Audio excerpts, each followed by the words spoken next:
Cansdale. They're not like it. Oh.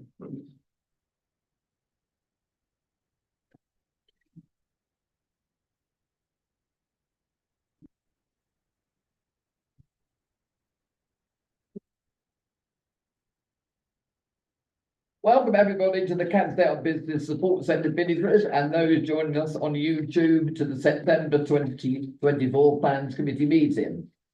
There is no planned fire drill for this morning, so should the alarm go off, please leave the building the way that you came up and do not use the lift.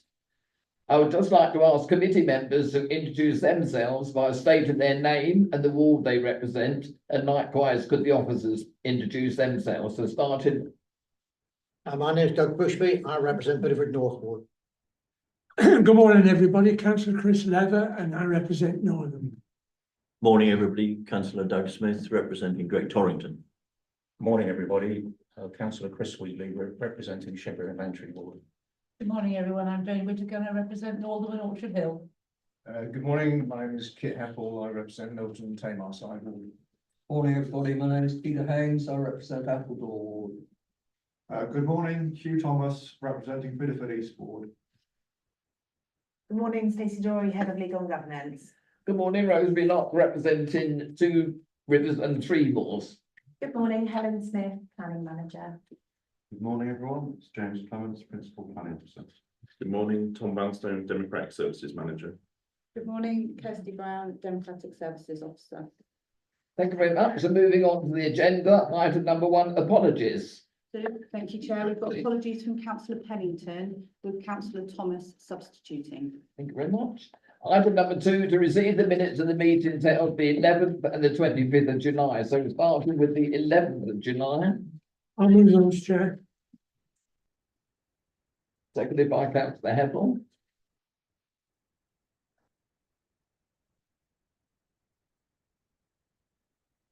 Ready for the vote, Chair? Yeah. Yeah. Councillor Bushby. For. Councillor Haynes. Or Councillor Heppel. For. Councillor Leather. For. Councillor Locke. for Councillor Thomas. Abstain. Councillor Smith. For. Councillor Wheatley. For. Councillor Whittaker. For. and then moving on to the minutes of the 25th of July.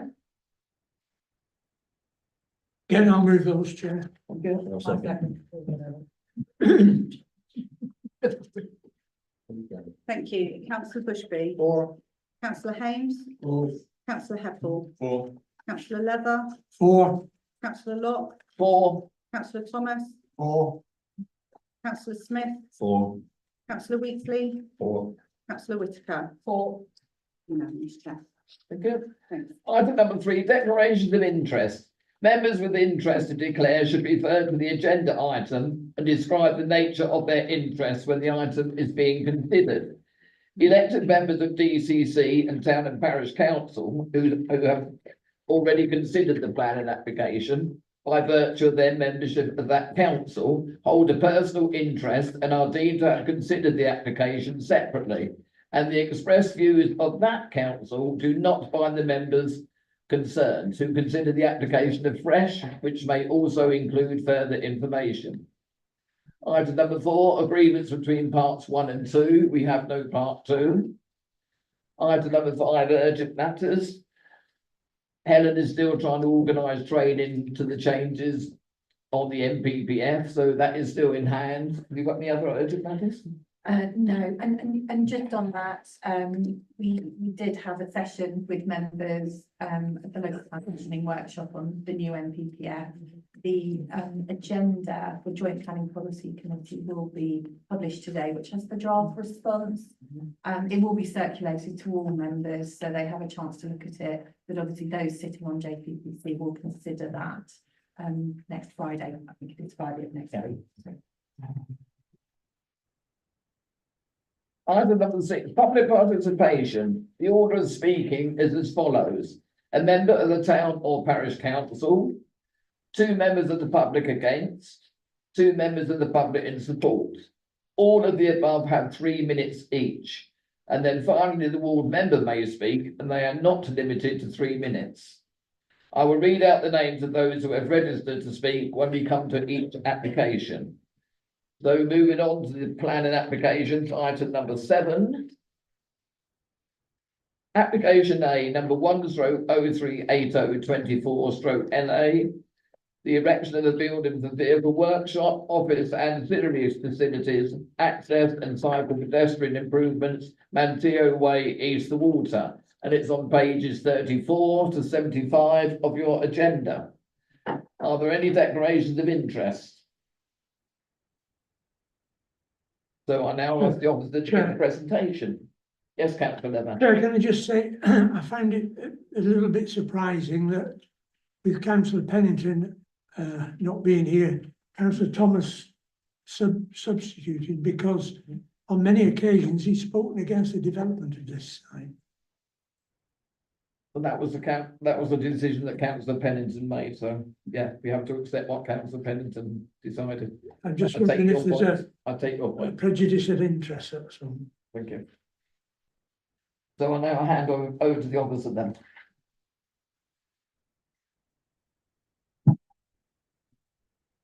Chair, just a couple of verbal updates before we get on to the presentation. When we were on site yesterday, it was noticed that there are many high quality mature veteran trees on the site. We have a tree report with the application, but we currently don't have a condition which ties that report.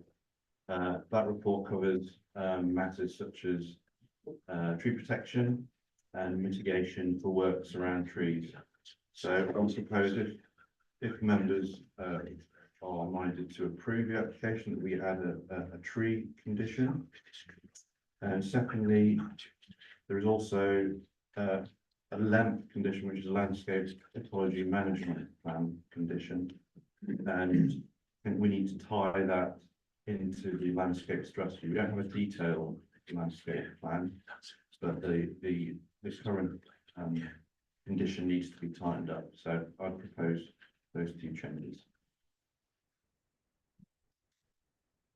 So here is the site, denoted by the red line. It's East of the Water, Alvescott Road to the south, Manteo Road to the east. Residential properties numbers 2 to 10, Broadlands, that's the nearest residential properties. The south is Alvescott Road Industrial Estate, and to the southeast, Bidford Industrial Estate.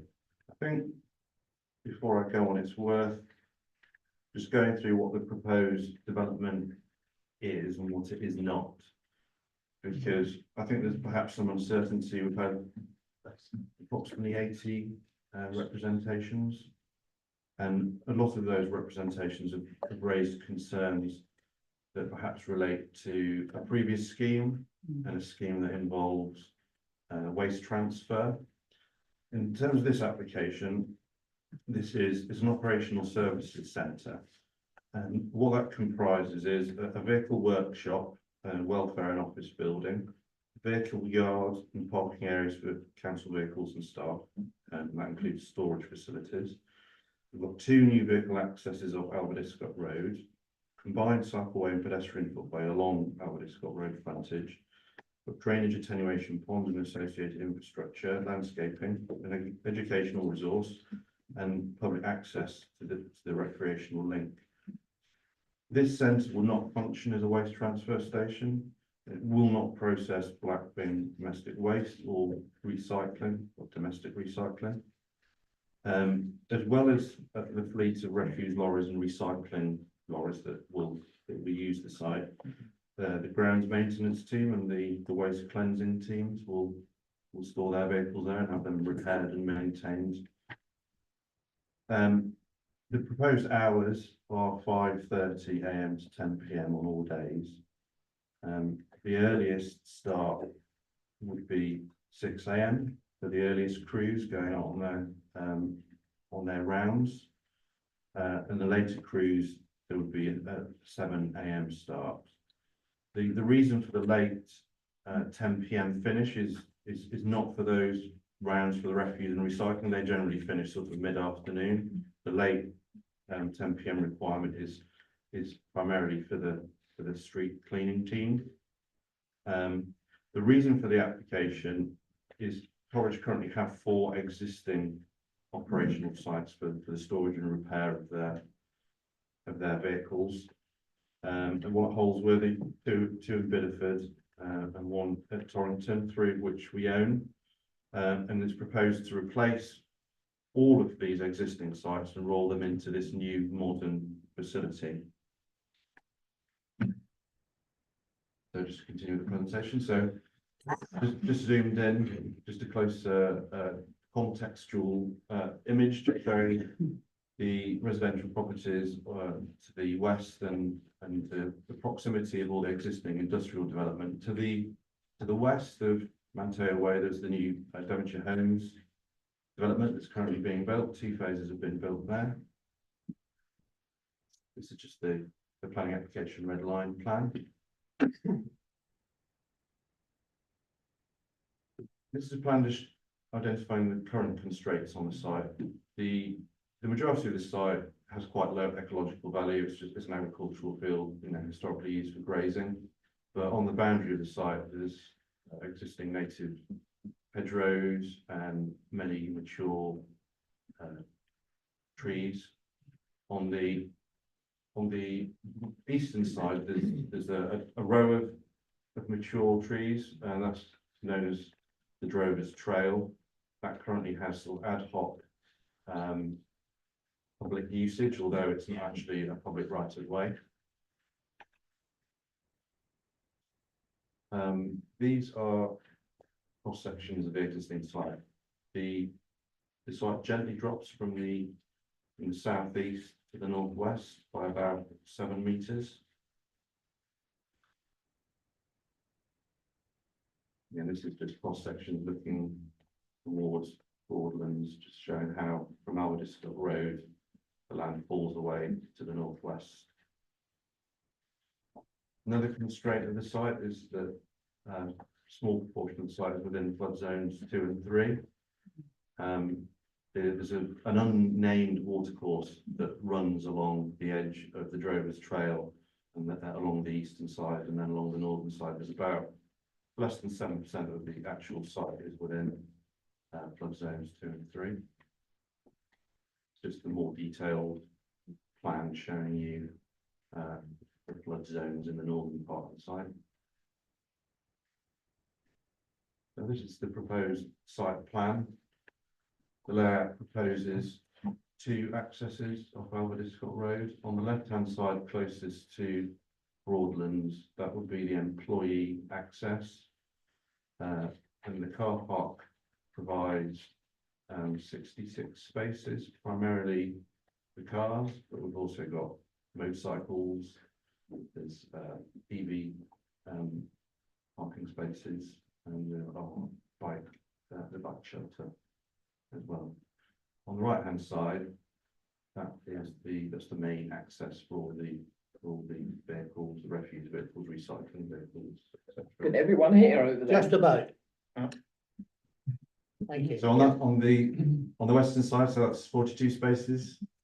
That the layout has been designed in this way for a number of reasons. One is because the land slopes away from that southeast side, and the proposed building would be on a lower part of the site, dug in, approximately 2 meters lower than the adjacent highway. Locating the building in that location also allows for all those noisy aspects of the development to be away from the residential development on Broadlands.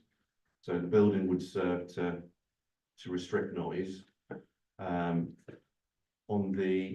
We've got a number of other elements to the layout.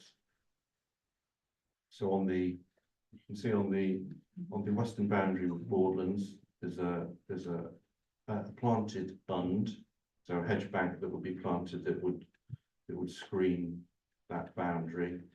There's also an acoustic fence 2 meters high that would wrap around the employee car parking area. On the western side, there are a number of other elements that they could go hand in hand with the recycling refuse vehicles. So that includes refueling, so there would be diesel tanks and a refueling station that you would see as you enter the site. There's also an area for storage of all the recycling containers, the new ones that will be required by new residential properties. There's also an area on the eastern boundary, which would be for chippings from the landscape department. So these elevations of the proposed building, it's approximately 58 metres long, 18 metres wide, 8 metres to the eaves. It's quite a shallow pitch, so at 9 metres maximum height. The layout ensures that all of the office buildings and the welfare aspects of the building are on the southern side and face away with no windows facing the residential properties.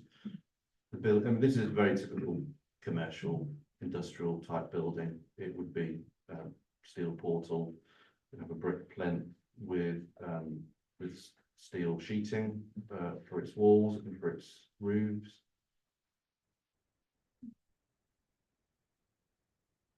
So this is the ground floor plan. On the left hand side, that's basically open to the roof. That's all the workshops. There'll be 5 large workshop roller doors. That's where all the repair works would happen, the MOTs, all the maintenance to the vehicles. On the right hand side, there the changing rooms, sort of breakout rooms where you have your lunch, supervisors' rooms and toilets. This is the first floor. So there's no first floor on the left hand side, that's all open. As I said, there is a little mezzanine on the right hand side that will be for storage, but there's no windows. On the right hand side of the first floor, that would include sort of a conference room for 30 people and an office for 10 people, again further toilets. There would be some high level windows for the workshop, but there would be no ability to actually for people to look through them down on the neighbouring residential properties. This is just the roof, just showing that there would be a large area of PV, photovoltaic cells, solar panels on the roof. These are the cross sections of the proposed building, and this is looking from Malverdiscote Road. So at the top, that's the building on the left hand side. To the left of that black building is the landscape, the planted fund, and beyond that the residential properties. One of the queries that was raised in the site visits was how high the building would be in relation to the existing development and to the commercial development on the other side of the road. Because the land falls away, the building would be approximately 2 metres lower than Malverdiscote Road, and the nearest commercial unit is approximately 7 metres above the road to its highest point. So by my calculation, it would be approximately the same height as the nearby commercial development. Just an image of the fuel tanks and the fuel area in the site. This is the bike shelter. This is the landscape strategy plan. So as I said, we don't have a full detailed plan, but the landscape strategy encompasses a few different aspects. So to gain access to the site, the hedgerows and trees along the southern boundary of Malverdiscote Road will have to be removed because of the splays. Now it's proposed because all the boundaries have some function for bats, bat habitat and bat corridors. So the hedgerow and trees will be replaced. They'll be set back from the road. The whole of the site will be secured by security fencing, 2.4 metres high. Again, we don't have actually details of that, and there's a condition proposed. one element, on the southern boundary line of this road, there'll be a 3 metre wide foot and cycle way that will link up with the foot cycle way along Manteo Way. The other part of the strategy is that all the remaining mature trees and hedgerows will be left. They won't be touched. They're high ecological and visual amenity value. There will be additional planting. There'll be 46 additional trees will be planted. There'll be planting in the southeast corner and along the northern boundary, as well as wildflower mix. On the broadlands on the west side, as I said, there'll be a planted bund, and there'll be an attenuation pond which will also serve ecological wildlife function. This is the drainage strategy. So the percolation tests have been done on the site and around the site, and soakaways and can't be provided. So attenuation features are now proposed.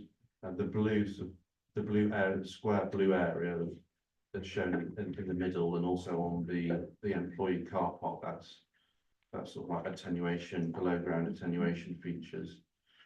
The green, if you can see, there's a green sort of rectangle sort of towards the top of the picture. That's a below ground grey water tank. All the grey water that comes off the roof of the building will be stored in that, and that will be used to wash the vehicles. Here's the highway swept analysis plan that shows you the refuse vehicles that get in and out of the site adequately. This is just a detailed highway sort of adoption plan that shows the two accesses. It also shows the extent of the cycle footway that would be provided along Harvard Road. Go on to the photo. So this is the view from the west of the site, looking back towards the southwest corner. We've got Broadlands, the bungalow, that's number 2 that you can see. This is just from across the road, looking in the same direction. Again, you can see Broadlands on the left, but then you can also see the nearest commercial development just through the trees. This is looking westwards from the junction with the Aberystwyth Industrial Estate, looking along the southern boundary. So this is the boundary where all the hedgerow and the trees will unfortunately be removed, but will be replaced, and where the cycle footway will run along. Just again from the junction, looking back the commercial development on the left-hand side on the industrial estate. Image on the left, that's from further down the road towards Manteo Road. That's the Drovers Trail. So that's the existing entrance, which is used informally, that will become a public access route all the way through to Manteo Road. And on the right hand side, that's looking back towards the roundabout at Manteo Way. Again, looking back westwards, roundabout, and the edge of the application site. These are photos of the Drovers Trail. So this is I've just walked over from Aberystwyth Road. On the left hand side, that's the route travels all the way to the north, and to the left is the main field. On the right, that's the watercourse, that's the ditch. And this photo on the left hand side, that's the Drovers Trail, so that's the row of trees. The field on the right, that's not included as part of the application, and beyond that is a row of trees, and that's on the boundary with Manteo Way. This is an image from the or southwards from the northeast corner, so we can see the southern boundary with Aberystwyth Road Industrial Estate beyond. On the right hand side is Broadlands. Is looking back towards Broadlands. and closer up. So this is close up on the boundary. It numbers 6, 8 and 10 Broadlands are on the right hand photo. They, in the way of the boundary, that's quite open. On the left hand, that photo is of numbers, the boundary of numbers 2 and 4 Broadlands, which has a very good sort of screening in the main.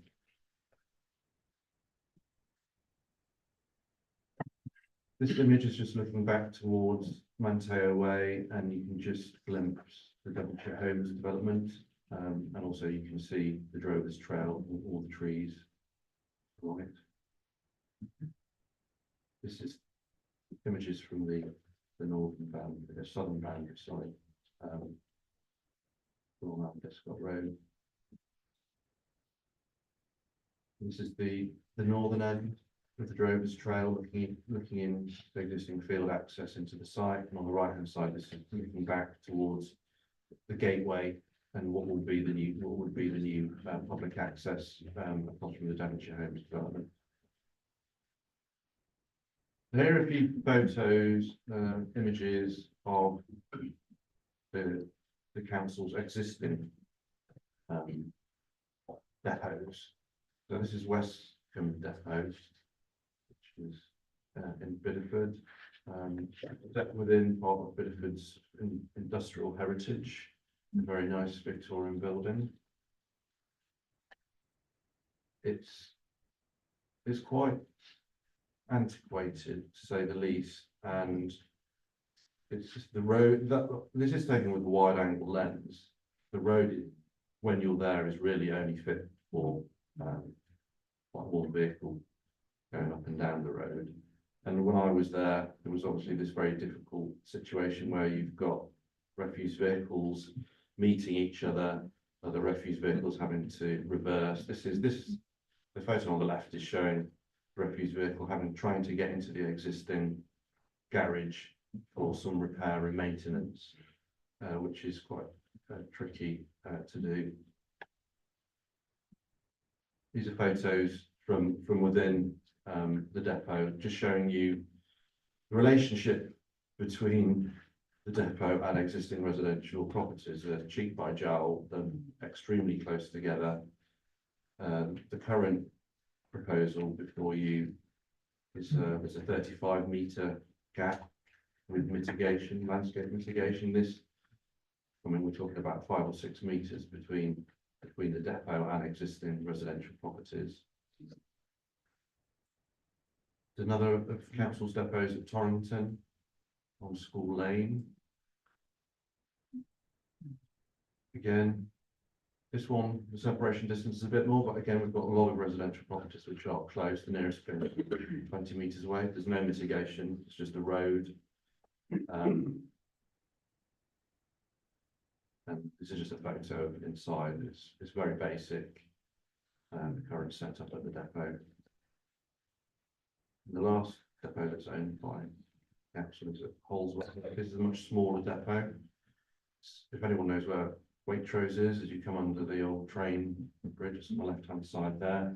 Only stores, I think, maybe about 3 vehicles. The visibility is atrocious. There's no right hand visibility as you come out. And if anyone, as I do, as I travel into work from work, this is a really bad pinch point. So again, it's not really fit for purpose for its use. So in terms of the principle of development, the site is within the settlement of Bideford, but it's also within allocation bid 02, which is Cleves Wood. The allocation is for 250 dwellings and for community and healthcare facilities. The 225 houses have already been consented and are already being built on the eastern side of Manteo Way. The western side, which includes our site, that site has fallen away, so the outline permission has lapsed. And historically, the whole of this site was in the previous local plan, and the one before that was put forward for commercial development. And indeed, in about 2006, 2007, there were approvals for commercial development, but the development didn't come forward. And subsequently, when the council didn't have a 5-year land supply, the land came forward for residential development and then became this allocation. So technically, what's being proposed today is a departure from that policy and from the allocation. But we, the officers, consider that there are quite strong material considerations why in this instance we could support the application. I think the first one would be, in no particular order, but the first one would be need. When looking at those photos that we've just seen of the existing setup, the current facilities are not fit for purpose. This is obviously a public service and a public benefit, and as it currently stands, we have a system that is just antiquated. What's being proposed is a modern, efficient way of bringing all those current sites together in a more efficient way, which certainly in the long term would have economic benefits for the council and for the, therefore for the public. The several things to bear in mind with the allocation is, as I've said, the lion's share of the housing has already been consented and is being constructed. So that the allocation is for 250 houses, so that leaves 25. Also need to note that we now have a 5-year land housing supply, and our housing supply is the remaining 25 houses is not included. Also, we've had consultation responses from Devon County and from the National Health Service, and both have said that there's currently no plans to bring forward any new facilities on this land. At the current time, the plan is that, for example, the local GP service would be expanded on its own site, and the local community centres would be expanded or would be repurposed. Having said that, there is enough land on the so we've got 2 hectares to the north of this site, which is also within the allocation, and that would provide you with enough space to put the facilities if they did come forward in the future. So in terms of the planning balance, officers consider that the principle of development would be acceptable. In terms of residential amenity, there's been a whole suite of reports that have been submitted. There have been many concerns, quite rightly, by local residents in terms of noise and air quality, odour, light. The reports that have been submitted, certainly in terms of air and noise, we've had a third-party consultant that has looked at those reports to make sure that they're fit for purpose. And the conclusions are that with the mitigation that's proposed in terms of the acoustic fencing and the landscaping, the way that the building has been orientated on the site and where it's been located, and also with there's a dust management plan is also proposed in the recommendation. With all those mitigation elements, there wouldn't be any adverse harm on residential amenity in terms of noise and air quality. In terms of lighting, we'll go on to this in a moment, but there have been issues in terms of the lighting proposals and the impact on bats. So there are conditions in terms of lighting. In terms of design, character and appearance, the context of the site is very much adjacent to existing industrial development. We do have Broadlands on one side, that is mixed, but the site should be seen in the context of those existing industrial uses. The building is fairly typical for a commercial industrial building, but it would not appear. It would be in keeping with the surroundings. In terms of the highways, We've got two new junctions which serve the site. We've got no objections from the highway officer. We've got the benefits from having a new cycle and footpath. In terms of ecology, the main piece of the main field is quite low in ecological value, but we do understand that there are a number of bat species that use the Drovers Trail and specifically the northern boundary as a bat corridor. So there are lighting conditions to make sure that we reduce the light levels on those bat corridors. In terms of sustainability and renewable energy, we've got solar panels proposed on the roof. We've got additional insulation in the building. There'll be everything will be electric. So there'll be air source heat pumps that will be used rather than gas boilers for the heating and the space heating, as well as the heating of the water. We've got reuse of the grey water and the water tank. In terms of surface and foul water drainage, as I showed on the drainage strategy plan, we can't have soakaways because of the nature of the geology and the soils. So we've got attenuation tanks, we've got an attenuation pond, and the foul water would be connected to the existing main sewerage. So the recommendation is for approval. Thank you, Chair. Thank you very much.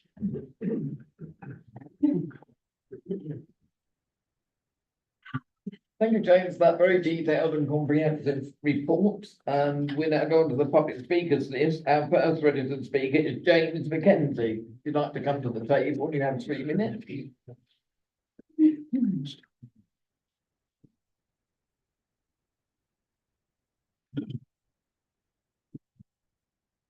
Morning, councillors.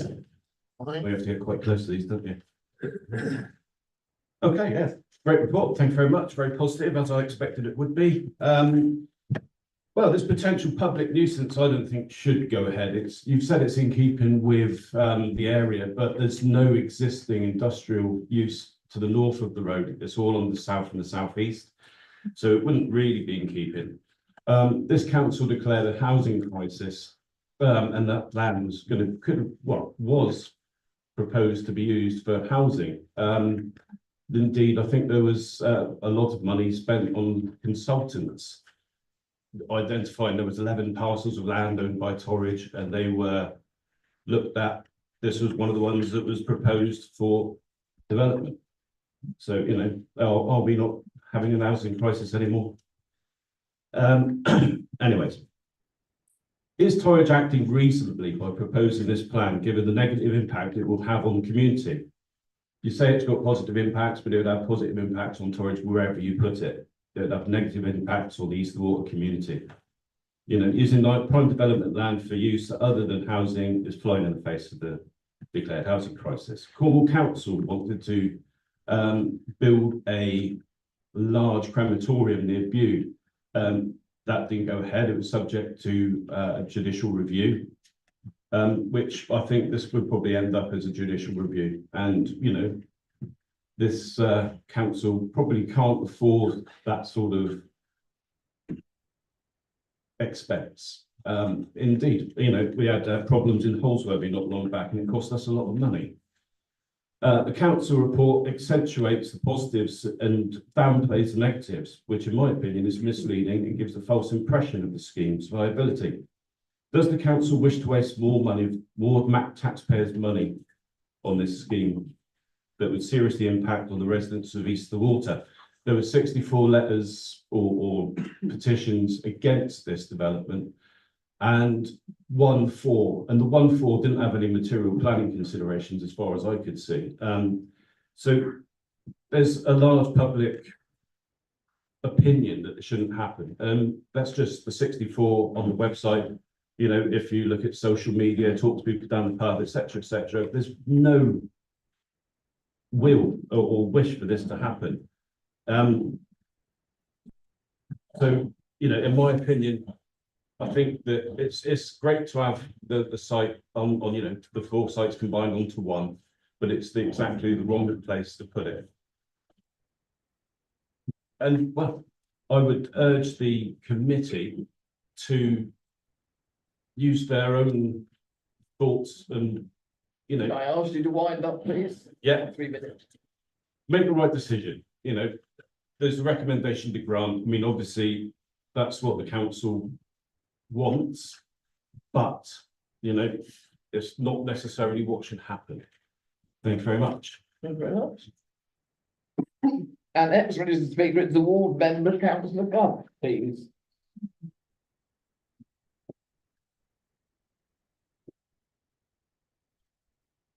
And you are not limited to 3 minutes.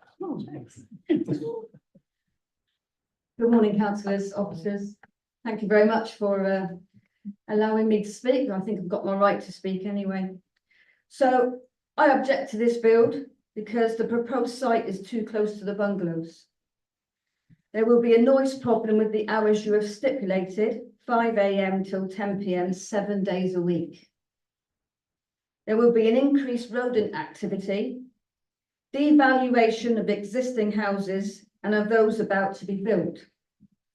The build is in the middle of a bat activity site, and I am hoping that this has been evaluated by Torridge District Council.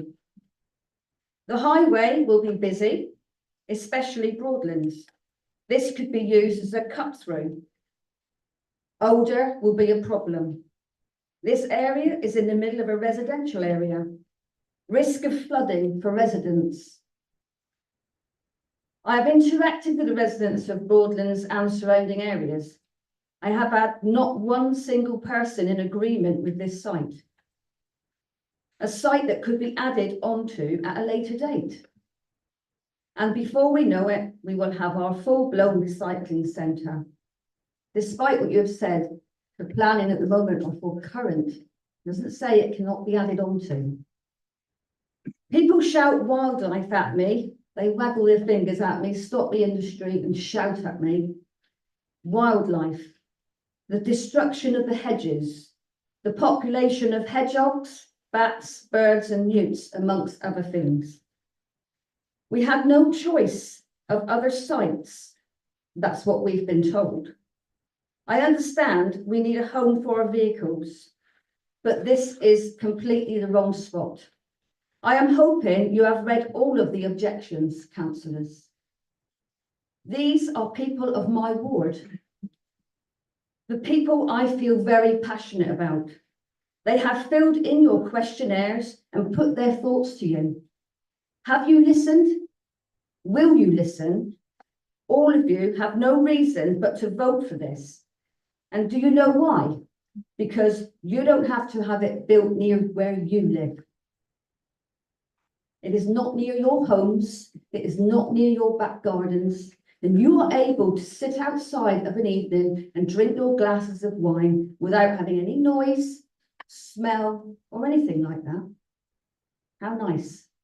Unfortunately, the people of East Water Ward, including myself, I am a Broadlands resident. I'm not going to be able to do what you are going to be able to do of an evening, am I? And am I going to get woken up at 5 AM, 6 AM in the morning? And perhaps when I'm settling down in my bed at 10 o'clock at night and I have my windows open, am I going to hear the reversing of the lorries reversing into their spots? This land was originally earmarked for housing, affordable housing, doctors' surgeries, dentist surgeries. But I urge you to vote against. Thank you. Right, we have no further public speakers, so I'll open up the matter for discussion. Who'd like to kick off, please? Well, I will, Chair. Right, thank you. Well, I think the views that we've heard from the two speakers are known. We've known the views of those speakers. In that Bideford Town Council, a lot of misinformation has been put about this site and what the development will be. There will be no order. You've seen from the photographs of the current, particularly the Westcombe Victorian depot, very close to housing down there. In fact, Councillor Peter Christie used to live in Lime Grove and backed on to the Westcombe depot. He did say that he'd never had any problem when he lived there for many years with the vehicles, with any odour coming from the vehicles or any vermin or anything. This is only a workshop site. That's exactly what it is. It's been laid out particularly taking into consideration, and we've seen it on the photographs, particularly the bungalows at the top end of Broadlands there. And the banking that's going to be built with a hedge, natural native planting on top, trees, will well screen Broadlands from the site. Then you've got the nature area there. Then you've got an acoustic fence around the parking area for the staff car park. Then you've got the building itself and the vehicles, the heavy goods vehicles, are way over on the far side. I doubt, to be honest with you, even at 6 or half 6 in the morning, you'd hear a vehicle start up and leave that side. I really do. But they're not noisy vehicles. I mean, I'm often down Westcombe. They're not noisy vehicles. They're not rackety vehicles at all. But the service that Torridge want to provide in the 21st century needs a modern depot. And we've looked at many, many sites at Torridge District Council over the last 2 councils, looked at many sites and for various reasons discounted them. It's not true to say that this site was originally for housing. It wasn't. It was given to Torridge District Council, the now defunct Regional Development Agency, for industrial development. But I think, as the planning officer said, the schemes that were going to happen on there, industrial, were never taken up. So then Torridge applied to get it rescheduled for housing, which is what happened. But then along came the Environment Agency with their scheme of flooding on a site that's on top of a hill. I think we all local ones know the site very well. I don't think it's ever flooded on that site. You saw the flood map that was put up. This is potential flooding, not a given. It's not a given that it would flood. So there's a large portion of the actual overall site that could still be developed in the future.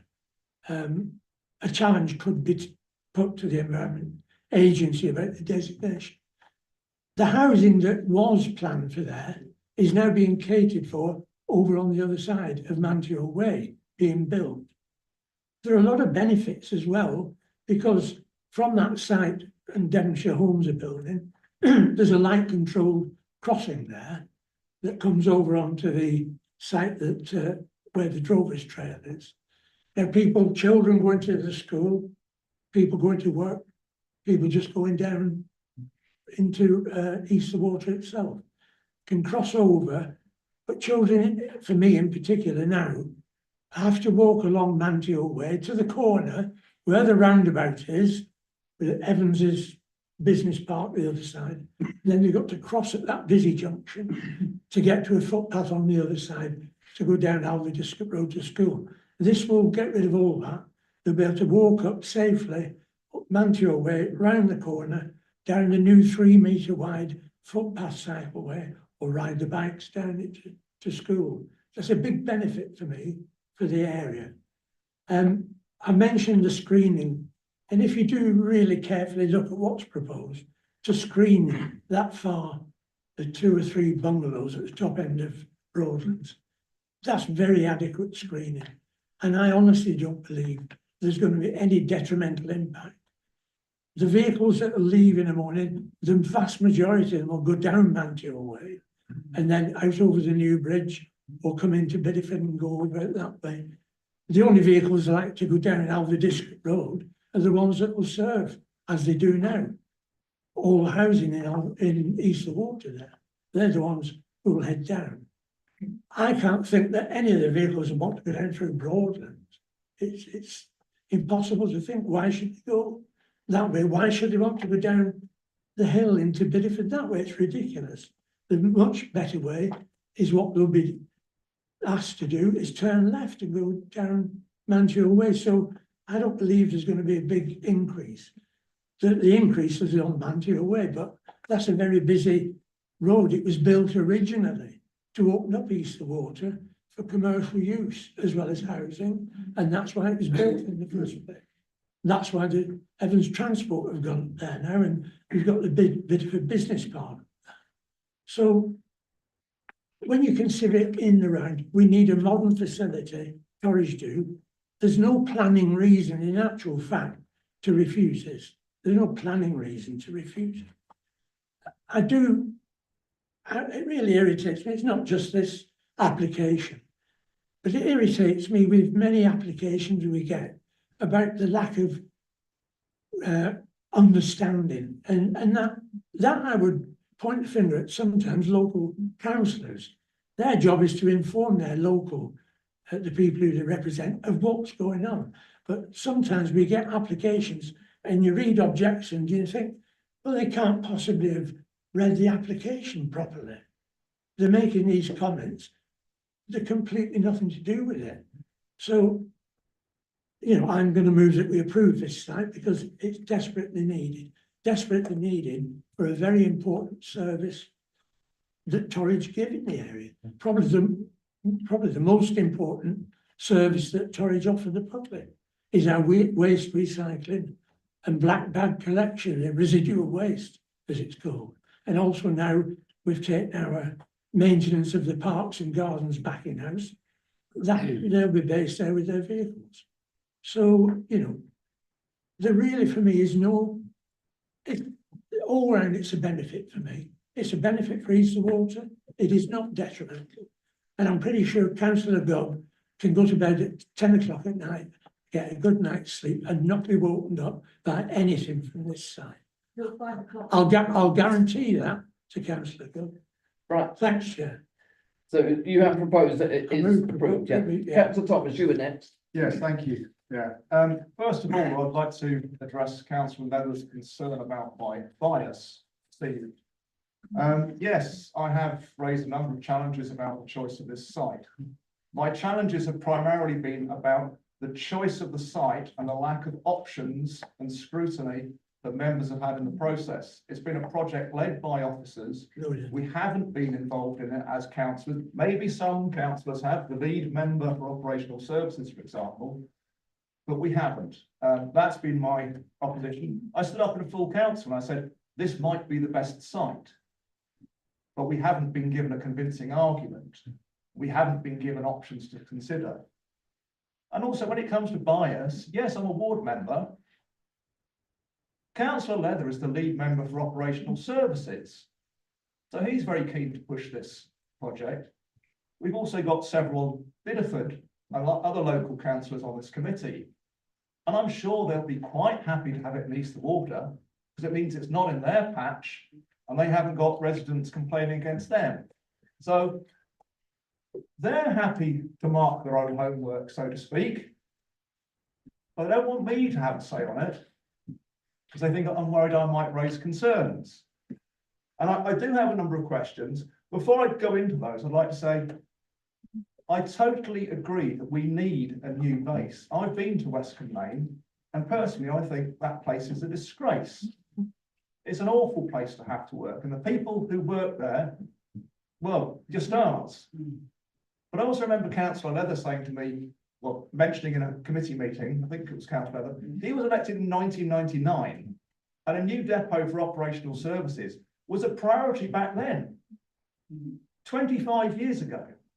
Now, we don't have the same senior members, we don't have necessarily the same councillors, but it doesn't reflect very well on Torridge that a quarter of a century has gone past and we haven't solved the problem. Councillor Thomas, can I ask you to comment on this present application? Well, I was addressing concerns raised. The officer mentions housing supply. One of my questions is, yes, at the moment we've met our housing supply, but at a meeting last week, we were told that the government are looking at dramatically increasing the number of houses that Torridge and all councils are going to have to supply. We're going to go up from 391 homes per year in Torridge to potentially 528 homes per year, a 35% increase in our allocation. Because as Councillor Mackenzie mentioned, we have got a housing crisis and we've certainly got one locally. So shouldn't we be planning for that? And does that make the material justification consideration that's been mentioned valid? Considering, yes, we have met our housing supply at the moment, but it's going to increase dramatically. It's likely to increase dramatically within the next couple of years. Also, in terms of the planning considerations, it also mentions the context, says the other sites are surrounded by residential. That's not very accurate. The Alverdiscott site has residential properties on one side. Biddeford Industrial Park has a very, very small amount of residential properties on the other side of the road where Devonshire Park's been built, adjoining it.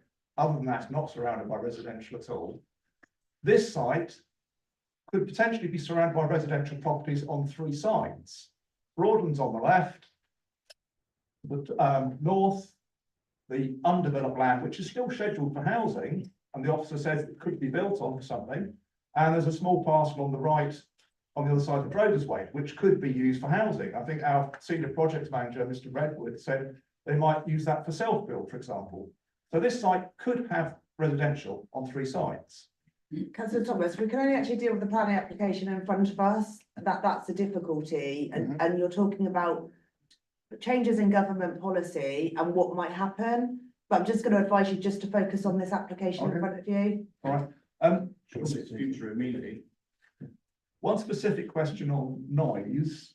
I did look at quite a lot of the objections to local residents, and one mentioned horns being tested. I looked on the Driver and Vehicle Standards Agency website, and it lists the daily checks that HGV drivers are supposed to do every day before setting off. Not optional, but these are things they're supposed to do. And one of them is checking the horn. The question is, will the horns be tested daily? Because to my mind, the only way of testing a horn is to actually sound it. And question on the traffic. The projections that have been used, are they based on existing? Are they based on what's going to come? Because the highways report from Devon County Council mentions the previous application and says it could already be established based on the levels then. Since then, we've had the Devonshire Park development. We've got houses being built by Baker Estates further along Manteo Way. Torridge want to expand Biddeford Industrial Park, which will be more HGVs. And on top of that, we've got the X-Links project. And when X-Links themselves say that that construction project could last for 6 years, putting 5,500 traffic movements per day onto Manteo Way, of which 270, sorry, that's current. Currently, there's 5,500 traffic movements per day, 274 HGVs. If X-Links goes ahead, that'll add another 532 vehicles and 80 HGVs. Councillor Thomas, can I just reiterate what our solicitor just said? Please just concentrate on what's in front of us, not compare with other things that might happen. So you can't look at future traffic projections? No, No. you can focus on the current application, not what may or may not happen in the future. You need to focus on this application only. Okay, well, I'd like an answer, please, on the question about noise from horns. On the biodiversity issue, one objector made a point that the council cut back a lot of the trees in January, and I remember there being some large tree branches on the ground after they'd done the work, and then the ecological surveys were carried out in March, which that work in January would have disrupted a lot of wildlife. So I'd just like to know whether that's correct. I wonder if you can just address those 2 points, if that's all on how it goes. Thank you very much. Councillor Busby, you were next. Thank you, Chair. Can I have an answer to those points, please? Thank you, councillor Thomas. If I just quickly comment on the housing numbers that you raised, and then the case officer will respond. I thought we weren't allowed to talk about it. Well, I think it's just important to clarify, you're talking about the future, the draft MPPF and the change in the standard methods, and you're absolutely correct. It is suggesting a significant increase in housing supply within Torridge. However, that is, as suggested by by Stacey and the chair, that is in draft, and further to the workshop with a number of you in attendance, the draft representations that will be going to JPBC do raise concern around those numbers. And I think it's important to emphasise they are draft numbers. We have committed to embarking on a new local plan. So that would be addressed, whatever those numbers are, through that process. But I'll hand across to the case officer, Councillor Thomas. In terms of the concerns about noise and vehicles reversing and reversing beepers. There were specifically horns I mentioned, because that is an obligatory daily check.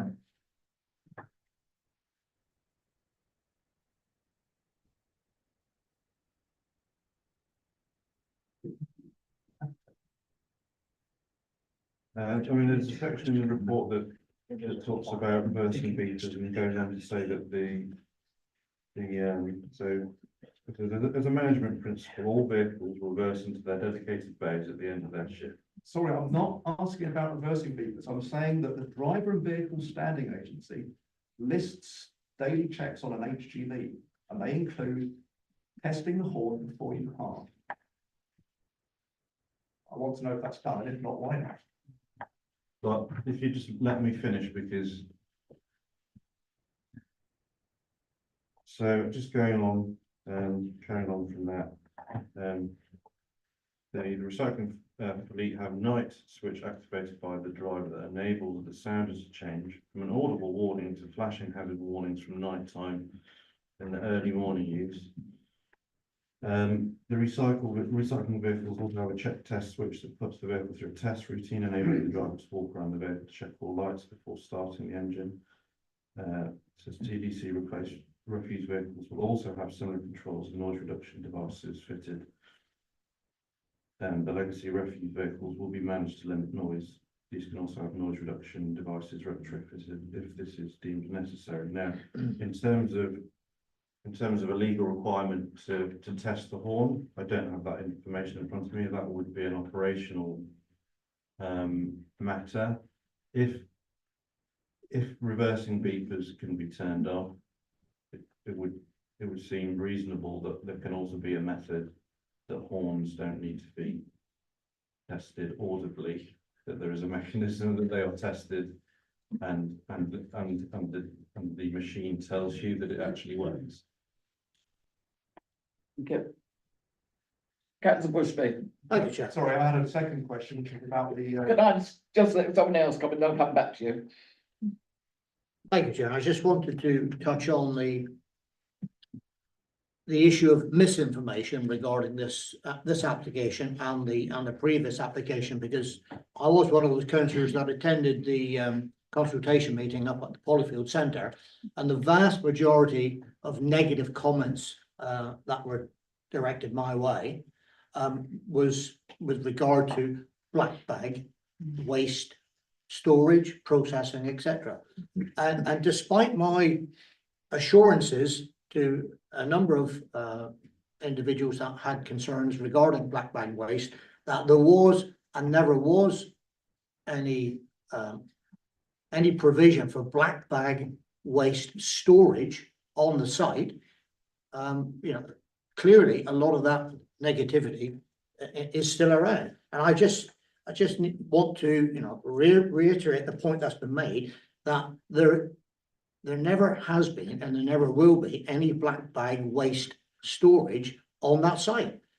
Every day the refuse trucks have to travel to Barnsley, to Brinsworthy Park, where they offload all of their black bag waste into a Devon County Council waste facility, where it is then offloaded, processed in some fashion. I don't know exactly what it is, but it's then loaded onto articulated trucks, and it journeys up to Avonmouth towards Bristol to a waste to incineration facility. That's how it currently works.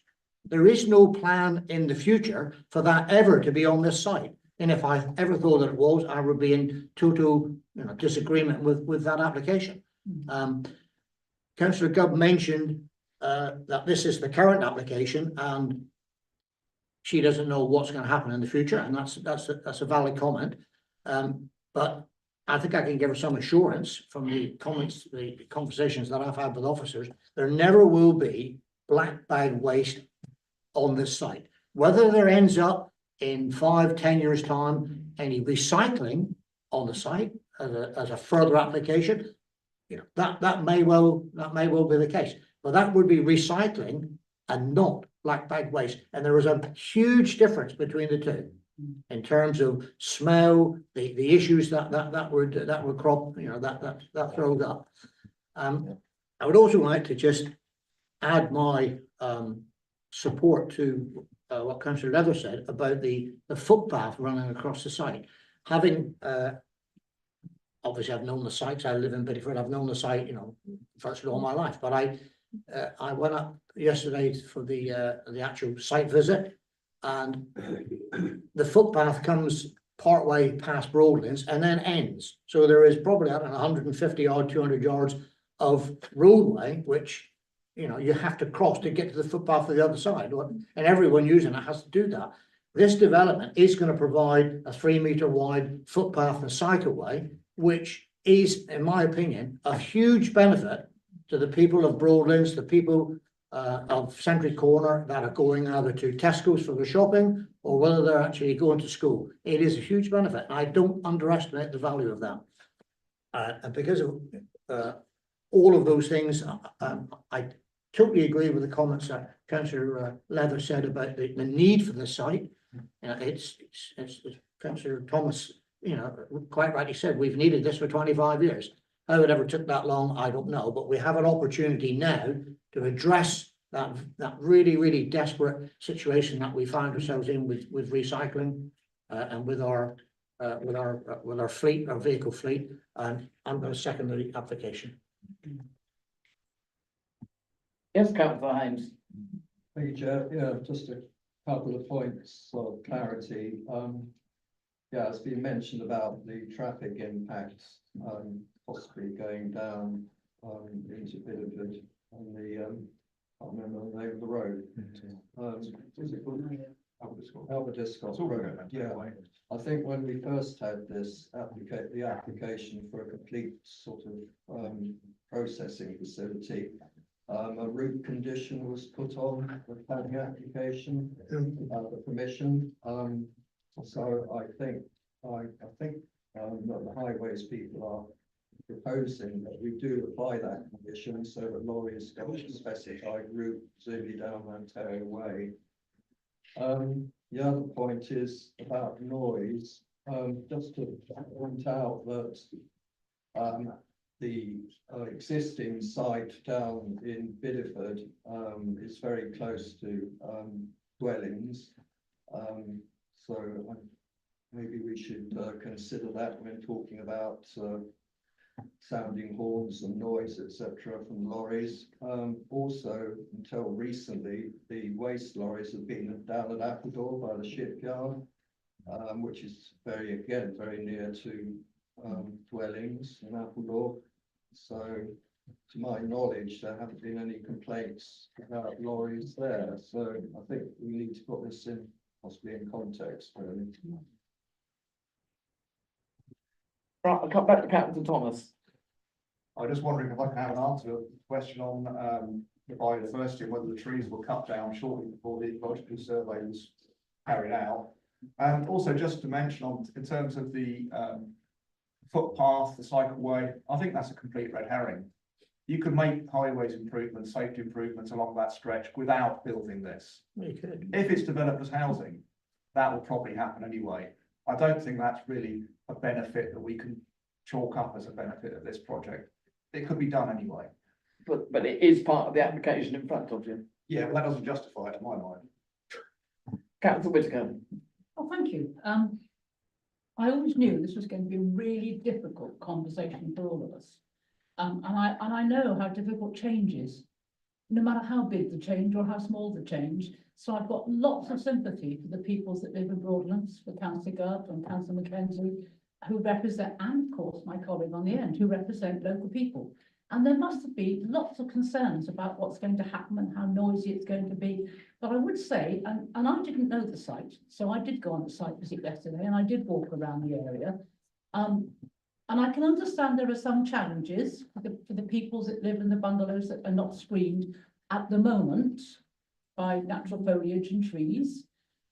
But I am pretty sure, and I can only be pretty sure at the end of the day, that what is actually planned will make a deal of difference to the lives of the people who will find themselves in a different situation when, if gets granted, when the recycling unit gets built. There are some things that concern me about all this, because actually, although there is a lot of housing around there, there's a lot of industrial stuff around there as well. In fact, I think if you brought a balance to think about, there's almost as much industrial activity in that area is almost as there are houses. So I think there is a balance there. Not on the side of the road, there isn't. Well, I think people that are buying the new houses across Maggio Way, if the solicitors are any good, will have already advised them this is a potential thing that's going to come to fruition, or maybe come to fruition. You know, it's buyer beware, isn't it? Let's face it, at the end of the day. I mean, it's the people in the accommodation behind the site that have worried me, but I do think we're making every effort possible to actually overcome their fears. It's never going to be easy.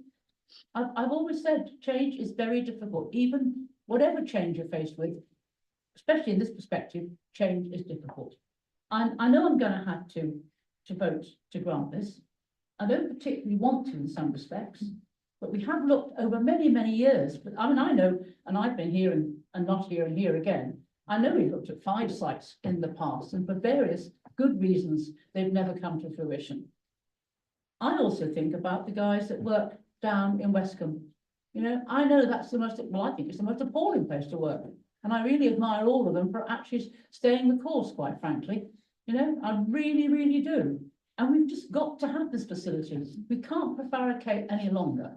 So it's tough. It's a difficult decision. Personally, for what it's worth, I'm not enjoying it. Don't think it's worth very much to some people, but I'm not. But at the end of the day, I'm going to have to go with Grant. Thank you. Councillor Heppel. Thank you, Chair. Yeah, this is very difficult because we as a planning committee are in fact being asked to decide upon our own application. And I just question, would the recommendation to approve still be the same were an identical development plan be put forward as an application by a private firm such as Biffa? I'm not certain, and should we be bold enough as a committee to support this by voting for it, or should we rely on a third party determination, in other words, by the inspector, by voting against it? I don't know the answer, but it is a very, very difficult one. I think the solicitor wants to come back on that one. Just to clarify, it's not us granting our own application, and I know that's. Well, that's the difference, and that's why you must understand Torridge District Council is entirely separate from the local planning authority. And we have the same officers and the same councillors. Well, the planners are not the same as Torridge District Council, so you have to have that differential in your mind. If you don't want to vote for it and you want to go and it not happen, then the other answer is you don't determine it today and you let it go to the planning inspectorate. And they will determine it on the merits of the planning application. So, yeah, that's it. Thank you. Chair, just to pick up on the point Councillor Hames raised about traffic being directed onto Manteo Way and being a condition. There was no condition on the previous site that we did look at which was over on the Bideford Business, what was it, Gamerton Road, the site we were looking at previously. There was talk then of directing traffic not to go up Gamerton Road, coming out of that potential site, but there was no condition ever made to that. And there's no condition here. But quite naturally, the operation of the vehicles is that they will go down Manteo Way because they're going out to the rest of the district. No way would they go down Alva District Road and down all the way through to the bottom of Easter Water. I mean, it's just ludicrous that any driver, and they'll be told when they're leaving the route they go out on. And it's the most efficient route they'll go out on, down Manthill Way. So, and as far as sounding horns, well, I've never heard horns blasting away down Westcombe in the morning. If they've got to be tested, if they are tested, they can do that when they're out on the rounds. They don't have to do it first thing in the morning. I'm sure it's not a legal requirement. But I think the planning manager wants to come in. Yeah, councillors, if I could just clarify in terms of the draft conditions. So we do have a condition for a noise management plan, which is condition 5, and condition 9, as recommended by your case officer, does propose a construction and operational traffic routing management plan. Doesn't specify specific routes, and I know as Councillor Lever says with the last the application before that was consented on a different site, there was a lot of discussion around traffic routing, and I believe there was a similar condition on that consent. However, this doesn't specify specific routing. We would routinely on sort of large major developments have a construction routing condition anyway. So just to clarify that for everybody.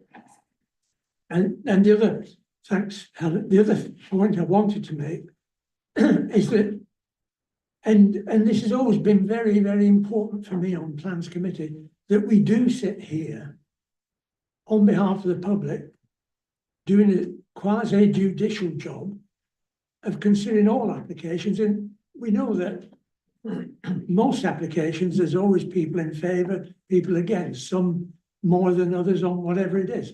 But we've got to look at any application on its merits, on the actual.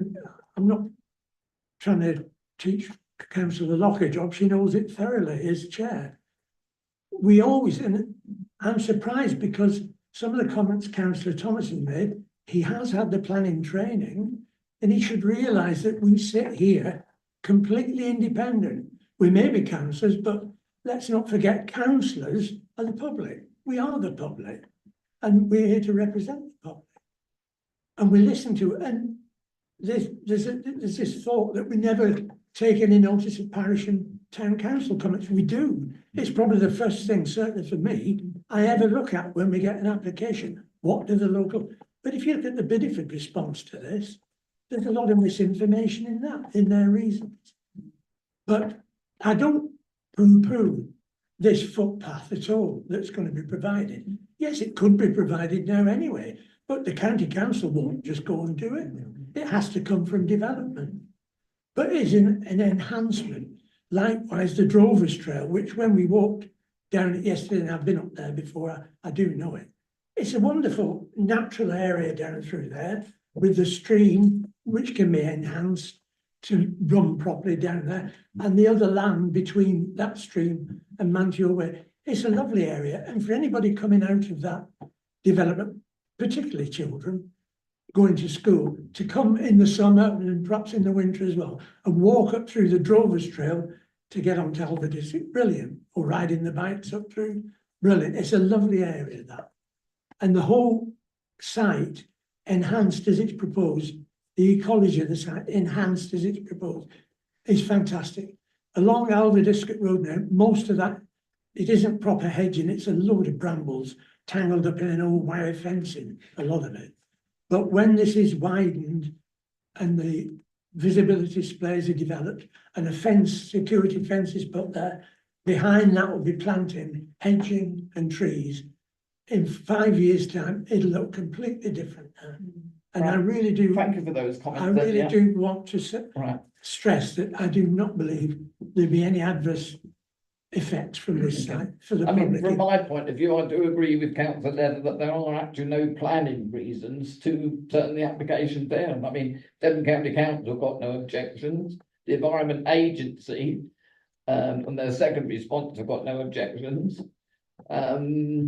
And if I would, for obvious reasons, we have to have an independent noise impact survey done. And I read through that, some of which I did not understand all the grants, but on page 12 of their assessment, bullet point 5, it says conclusions in context. And it says, and I think this is important, the context of the site is in a location where the background sound is dominated by nearby industrial sites, other fixed plant off-site and passing vehicles. Mhm. And I think that's an important point from, so I do support the application. Yes, councillor Smith. Thank you, Chair. Just a couple of very brief points. As far as the horn testing is concerned, it's perfectly possible to physically mute that horn while the test is being done. I speak as a former acoustic engineer, so I understand that sort of thing. Perfectly possible to do that if it has to be done to comply with regulations. My other point really is we were discussing earlier on, and I'm not sure how relevant the housing increase requirements are in the near future, but that being the case, if we're expecting a 30% increase in housing, we certainly need a 30% increase in the facilities that we are offering our local people. So I think even more critical now, we put it off for 25 years, apparently. We can't put it off for another 25 years, considering the increase in demand that's likely to be around the corner. Thank you, Chair. Any further comments? Yes, councillor Thomas. Yeah, I've realised that councillor Leather wants to portray me just as a biased ward councillor fighting for my patch, but in actual fact, the questions I asked were all relating to planning policies to do with traffic, housing supply, etc. I know that I still haven't had an answer to my question about the tree cutting and the ecological survey, the timing of that.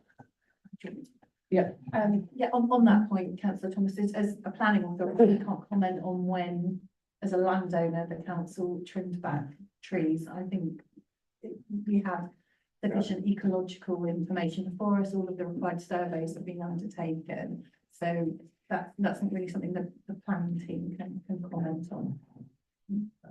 I mean, otherwise, I'd be very happy with councillor Hempel's suggestion that basically we put this to the planning inspector, because if we're so confident of the right of our application, we should let someone else scrutinise it rather than basically having Torridge councillors scrutinising a Torridge planning application. Otherwise, I'd like to move to But we refuse. quite often do that. Yeah, I'm not saying it's right though. Right, any further comments? I think we've given it a long and thorough debate. And I did just move for refusal. Sorry, I did also just propose refusal. you are proposing refusal. Yeah. Do we have a seconder for I haven't that? had a second to the first proposal yet, Chair. A seconded thing involved. Councillor Bushby, I second it. you seconded for that. Have we got a refusal seconder? No, so that doesn't stand then. Is it going to be a recorded vote? Always is. I don't think there's a, well, it's recorded in the minutes. So, yeah, right. So as been proposed by councillor Leather, seconded by councillor Bushby, that the application is approved. Are you in agreement with the tree condition as mentioned by the officer Yes. and the landscape strategy plan? Yeah. So it's an amendment. It's amendment to that, yeah. To refit. Are you happy with those two? Yes, The councillor. tree condition would lay down that the existing trees are conserved, is that the? Yeah, so it's for tree protection and mitigation. Yeah. I'm happy with that. Yes? Right, we now go to the vote then. We are voting to approve the application. Thank you, Chair. Councillor Bushby. Or Councillor Haines. Or Councillor Heppel. If I'm allowed to, I shall abstain. Sorry, Can I abstain? that's your I decision. shall abstain. Thank you. Councillor Leather. Or Councillor Locke. For, Councillor Thomas. Against? Councillor Smith. Or Councillor Wheatley. Or? Councillor Whitaker. Or That's 7 for, Chair, 1 against and 1 abstention. thank you very much. So, I don't know, if members of the public now going to leave, or we just, before we go on to the next application, or you're more than welcome to stay. Chair, can I take a comfort break?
Is application number 1/053724 a retrospective for retention of building open market dwelling in compliance with conditions 4 and 5 of application 1/0651/2012, the old Tallet Hands Henry Biddyford, and it's on pages 76 to 80 of your agenda.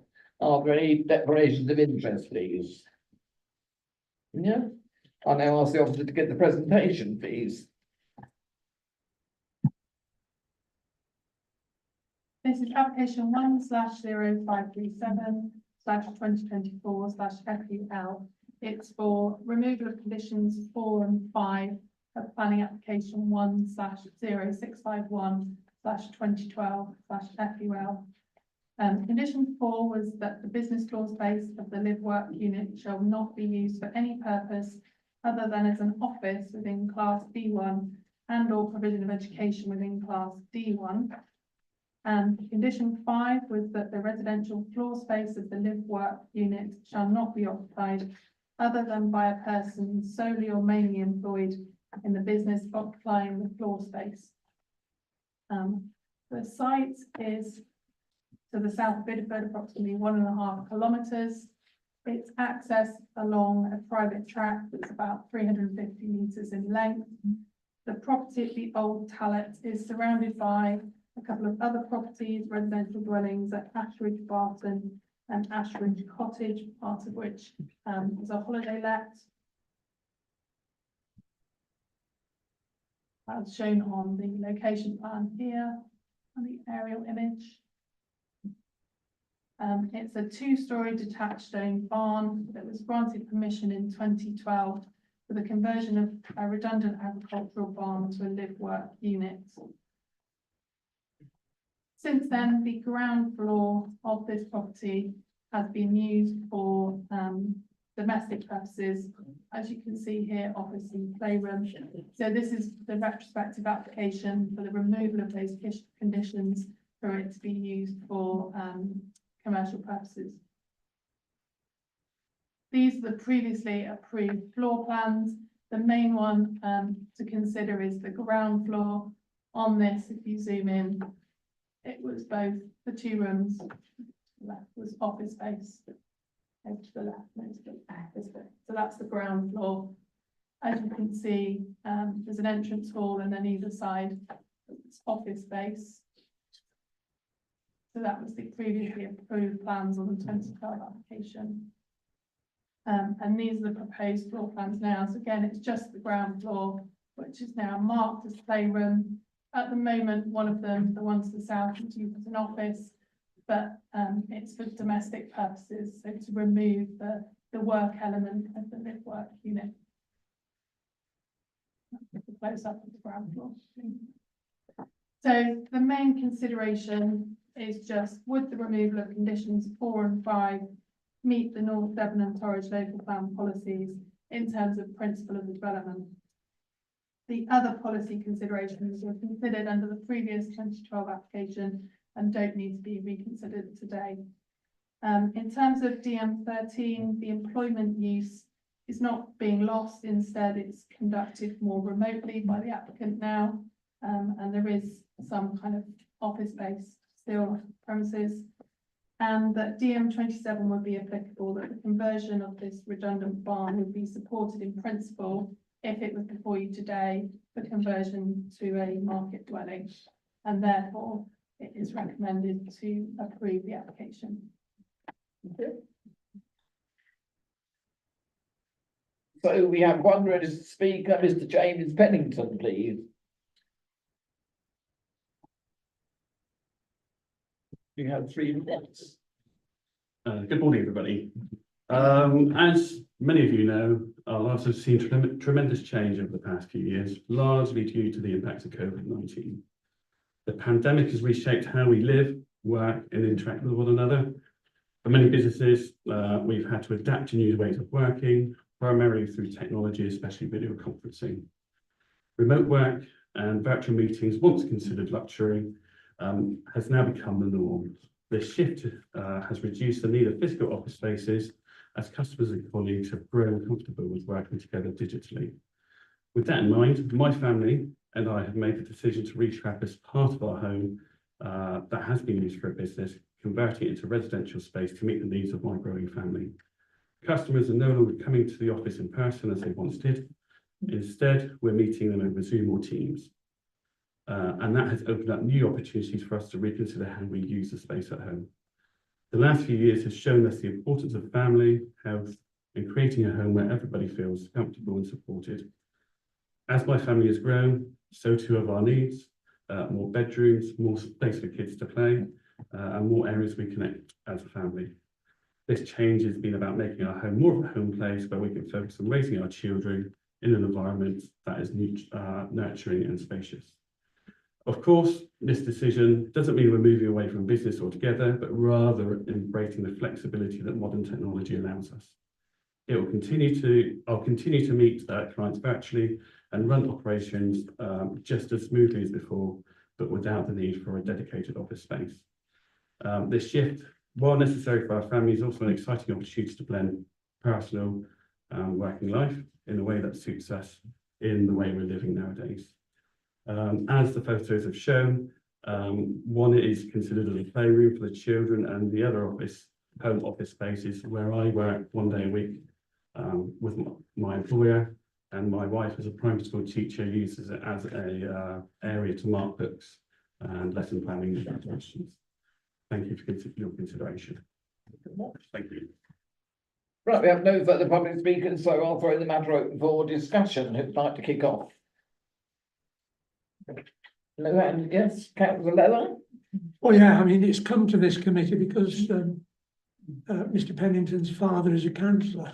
It wouldn't have come to us otherwise, I think. And I'm happy to move approval of this. It's recommended to grant now. I support it. Seconded. Yes, Councillor Temple. Just Second? move seconding that. I was quite surprised that there was no response from Dividend Parish Council. I thought they might have responded. There you go. Any further comments?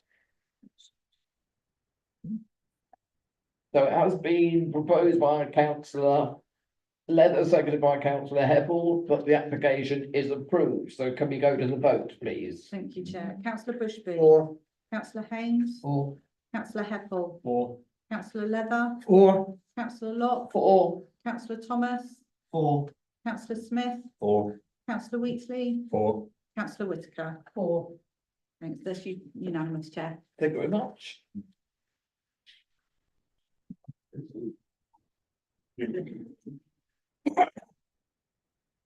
So moving on to application C, application number 1/0573, replacement of gas boiler with air source heat pump, the cottage, Quayside House, Ursula Street, Appledore. It's on pages 81 to 91 of your agenda. Are there any declarations of interest? Yes, Captain Thomas. I'd just like to tell, I know the applicant we've done some work for in the past. I'm dual hatted, and I come with an open mind. And dual hatted. Yeah, I think the clerk's got all those. So the officer will now give the presentation. This is application 1/0573/2024/FUL. It's for the installation of an air source heat pump. And it's come before you, and it's an application because it's in the Curtis listed building and therefore needs planning rather than it being a permitted development. There was a previous application 1/0602/2023/FUL, which was for the 2-bedroom dwelling on the site, which is currently under construction. The heat pump was initially included on this application, but was removed when Environmental Protection requested a noise report be submitted in support of the application, and therefore this new application has come before you for the same air source heat pump. This is the location plan showing you where the site is. It's accessed from Ursula Street through Quayside House, and it is behind, not really visible at all within a courtyard location. This is showing you the plan of the site, and it shows with a black dot where it is proposed to install the heat pump. On a site visit with the applicant at the beginning of the week, he was saying it would actually face it would face southeast instead of, as this shows, facing kind of north. But this is the floor plan that we were submitted with. This shows you where you access through Quayside House. This is the kind of street scene in the area, and you can see it's not visible at all. And this is showing you the courtyard. So on the left-hand photo, you can see there's some white kind of cable sticking out. That's where it's proposed to install the air source heat pump. And then that's showing you down towards the access where you come into the courtyard. This is facing southeast, and this is the courtyard where the construction is going on at the moment. As part of the works, the large proportion of that kind of store in front of you with the cream door and red surrounded window is to be removed, so the courtyard is to be slightly increased in size as per the plans that were submitted with the previous application. And this is showing you looking back towards the building of Quayside House from the courtyard. These are the plans that have been submitted. So this is the ground floor and the first floor. The property is over 3 floors, so there's a ground floor, an intermediate floor, and a first floor. And the heat pump is to be installed on the intermediate floor, but this is just to show you the scale of the property. So on the ground floor, there's a box room, a bedroom, and then on the first floor, there's also a second bedroom and bathroom. And this is the intermediate floor with the kitchen and the lounge where the heat pump is to be installed. And this is showing you the northeast elevation where the heat pump is proposed to be installed. With a size of approximately 1.1 metres in length, 4.5 metres in width and 0.765 metres in height. In terms of planning considerations, the principle of development is acceptable under STO 6 and DM 25 in terms of ancillary developments onto residential property. The impact on character and appearance is considered acceptable. The conservation officer was consulted and had no concerns on the impact on a listed building, especially considering the longevity and the kind of ability to remove this kind of apparatus in the future. In terms of renewable and low carbon energy, this project is supported in terms of STO2 and ST16. The impact of amenity is the area where there are concerns that there has not been the submission of the requested noise assessment that the Environmental Protection Officer has requested on this application. And that is really the key thing to consider today. The ecology, that's acceptable. So due to the lack of a noise survey, it's not possible to assess fully the impact on surrounding amenity, especially considering the courtyard situation. And therefore, the recommendation is for refusal of the application. Thank you very much. Right, our first registered public speaker is Mr. Michael Harris, please.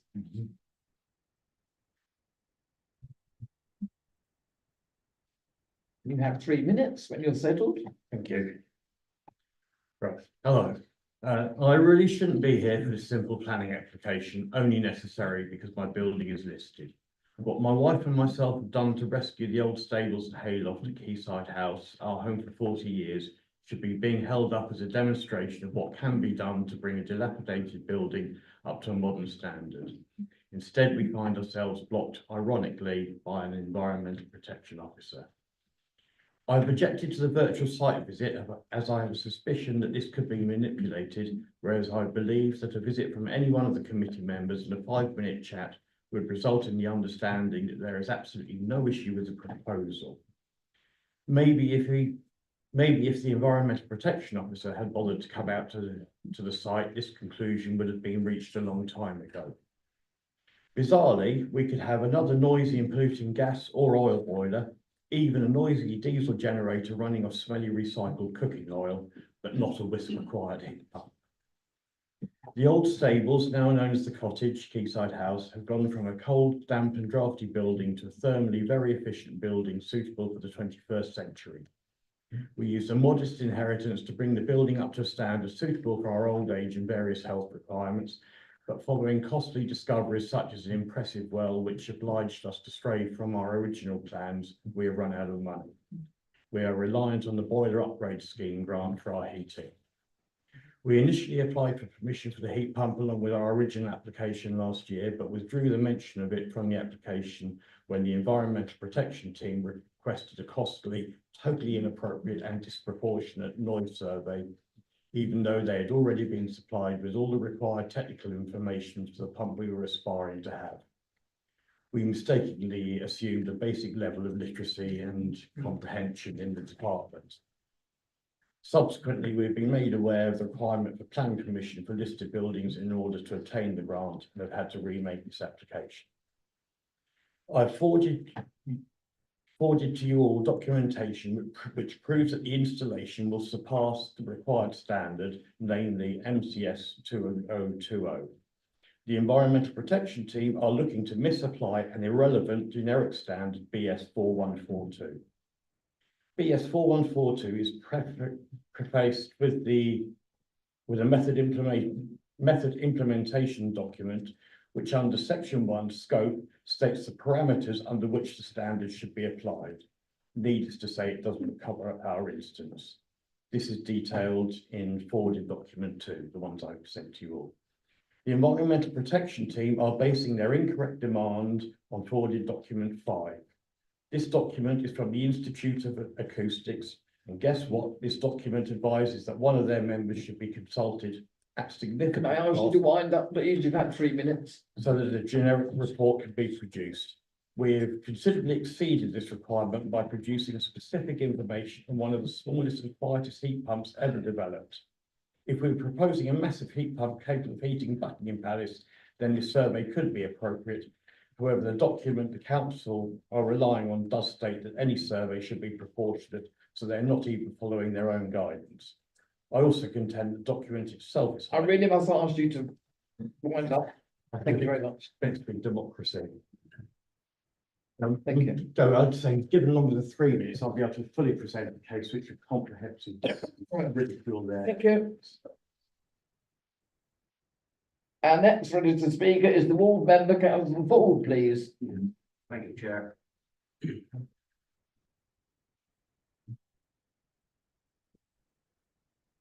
Thanks again for the opportunity, even though I am entitled to it anyway, right? But thank you very much.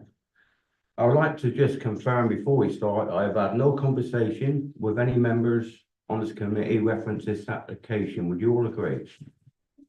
Okay, because I do believe in fair play and not a friends and family policy. Right. I treat, as this is commented earlier by Councillor Leather in the first application, I treat each case on its merits, and I firmly believe on balance, right-thinking persons would allow this application. That's purely my opinion. I've actually been to the site on numerous occasions. I don't think I need to declare an interest, even though I have known the applicant for 40 years, but I don't go and have 10 pints of cider with them on a regular basis, okay? So going forward, the authority, as in the past, I believe, where it concerns maybe its own applications, namely the library or whatever, whereby I was witness to that, whereby I almost deemed they were blasé about the impact of noise on that occasion. Perhaps, you know, when it suits, fine. I understand there is going to be some noise, but again, each case on its merits, and when, you know, trying to bring a bit of joviality, and when you've got noisy seagulls and jet skis buzzing up and down the Torridge and right outside his window, I think any pollution like light pollution, it'd be like having a torch in a very well lit up stadium, you wouldn't really notice it. However, I am not an expert. What I will say is it is down again, and all I want, which is why I would have bought this here as I would any application by a ward member, whether I'm in support or against. I just believe in fair, open debate, transparency, and be accountable to him and any other taxpayer. So basically, I will leave it up to you.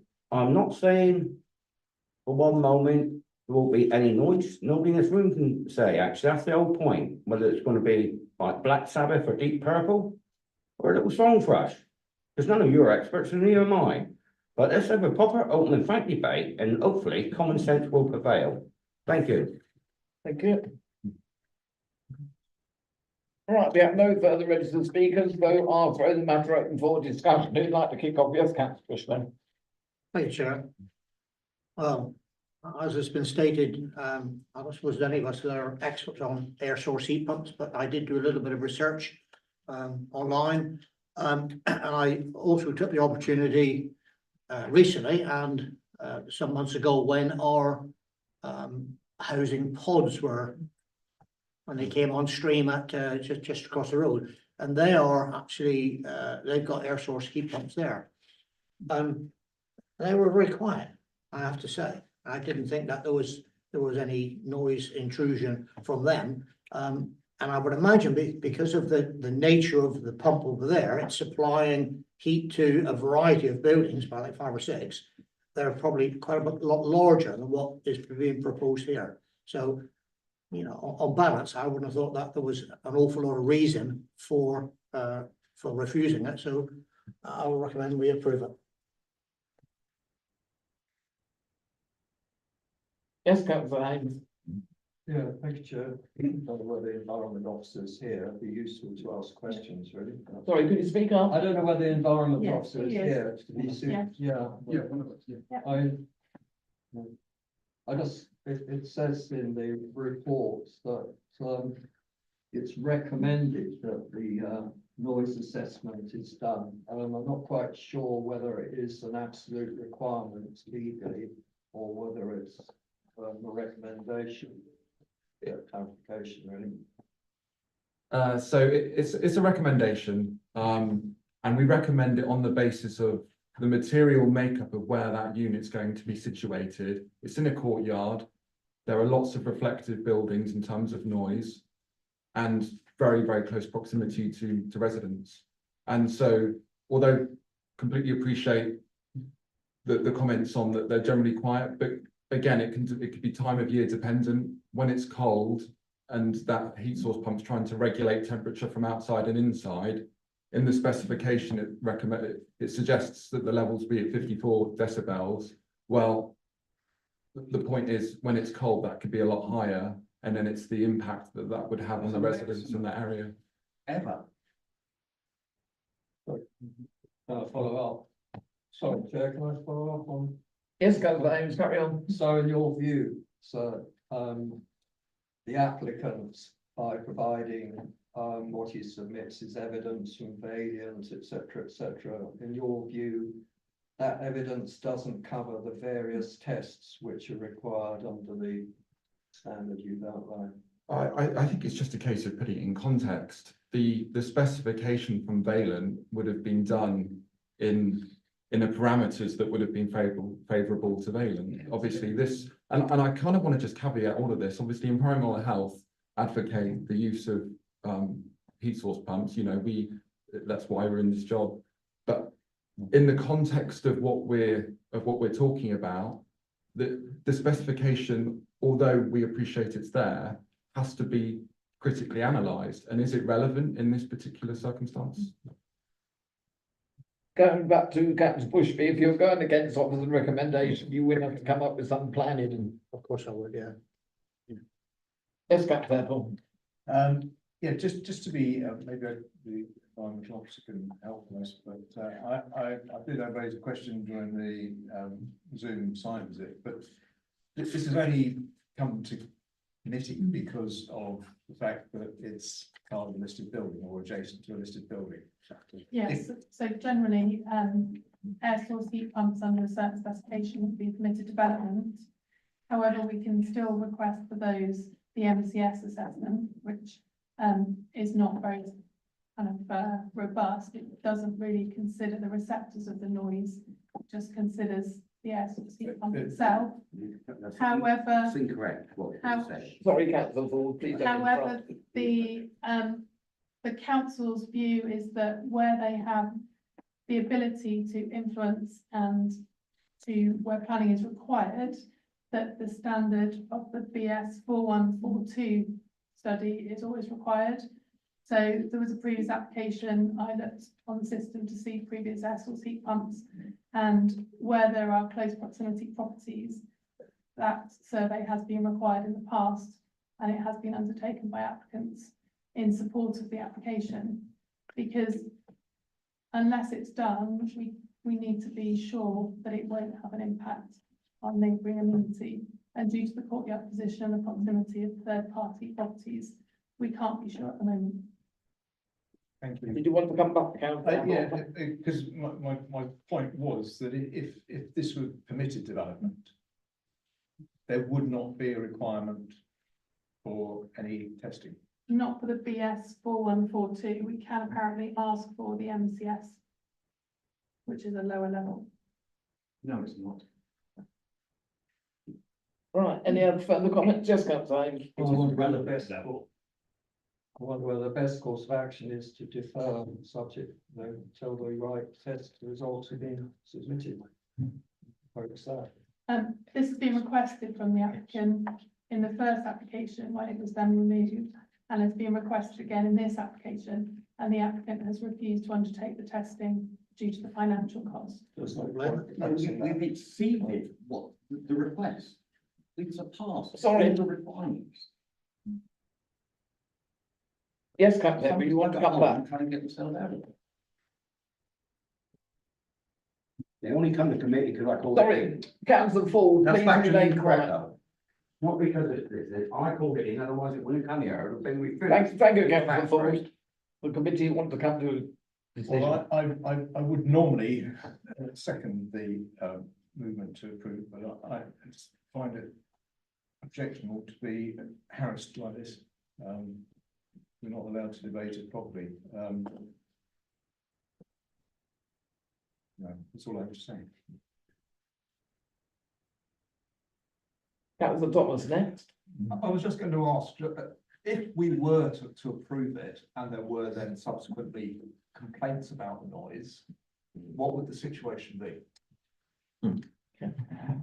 Let the environmental protection officer answer that one. So in that context, an investigation would start, recordings would be taken by ourselves.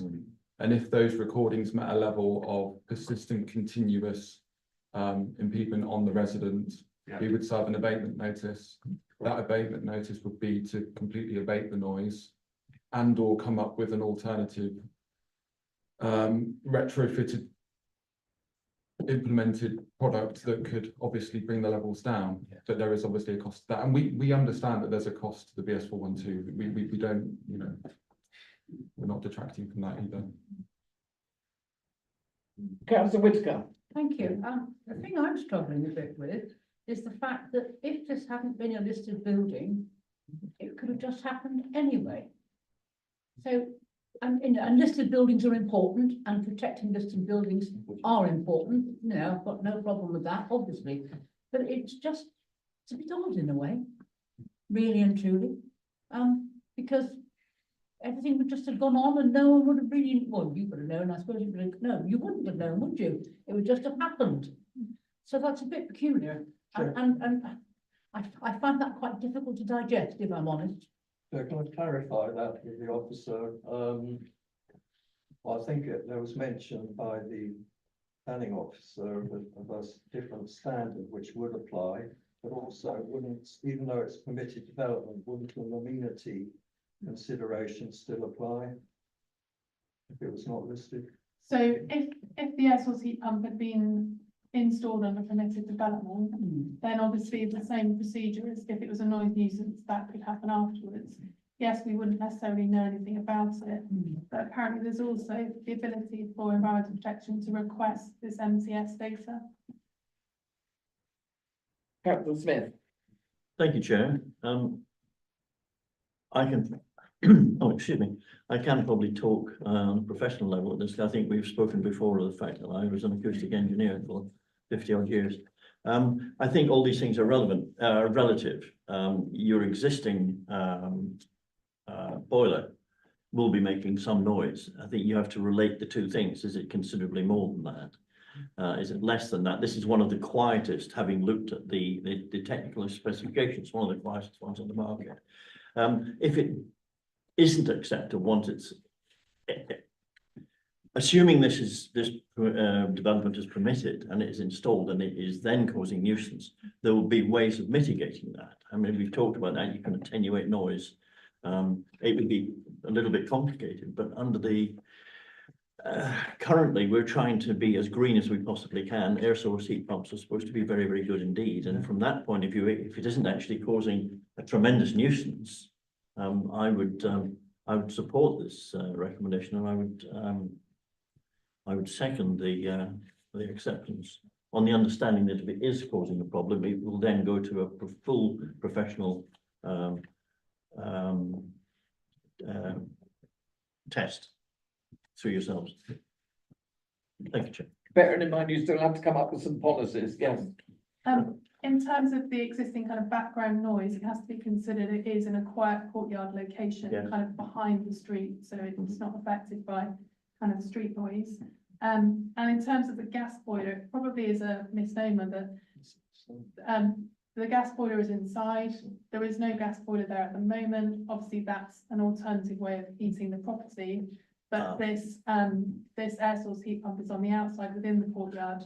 And that's why, and obviously the information from the manufacturer is not going to consider how that noise might reflect around that courtyard situation, which is why where you've got detached property away from others, then it might be more appropriate.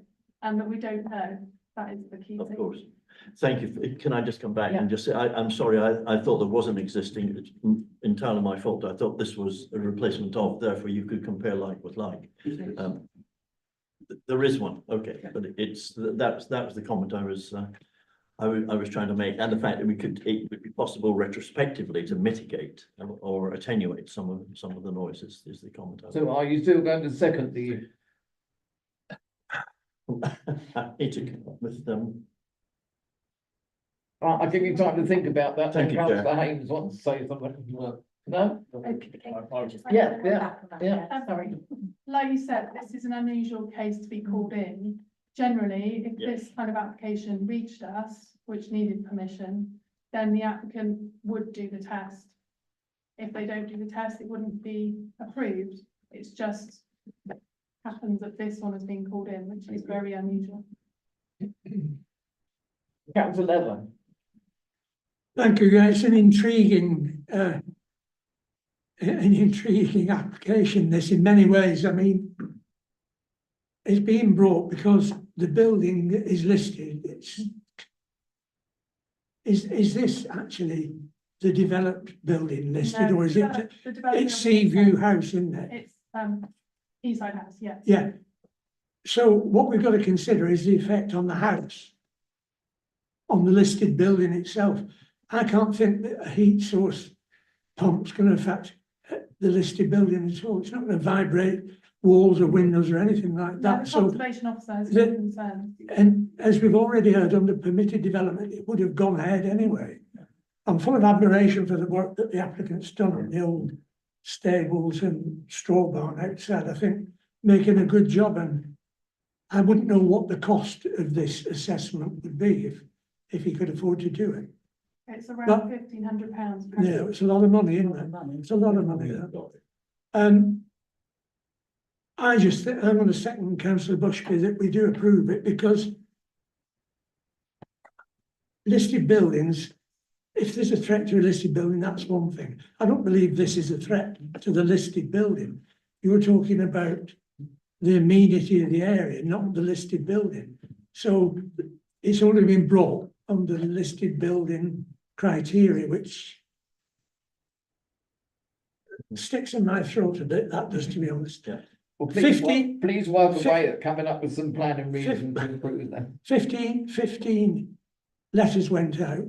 None of them have replied back saying they're worried about it or concerned. None of the people who live in the listed building have raised any concerns, as far as I could see.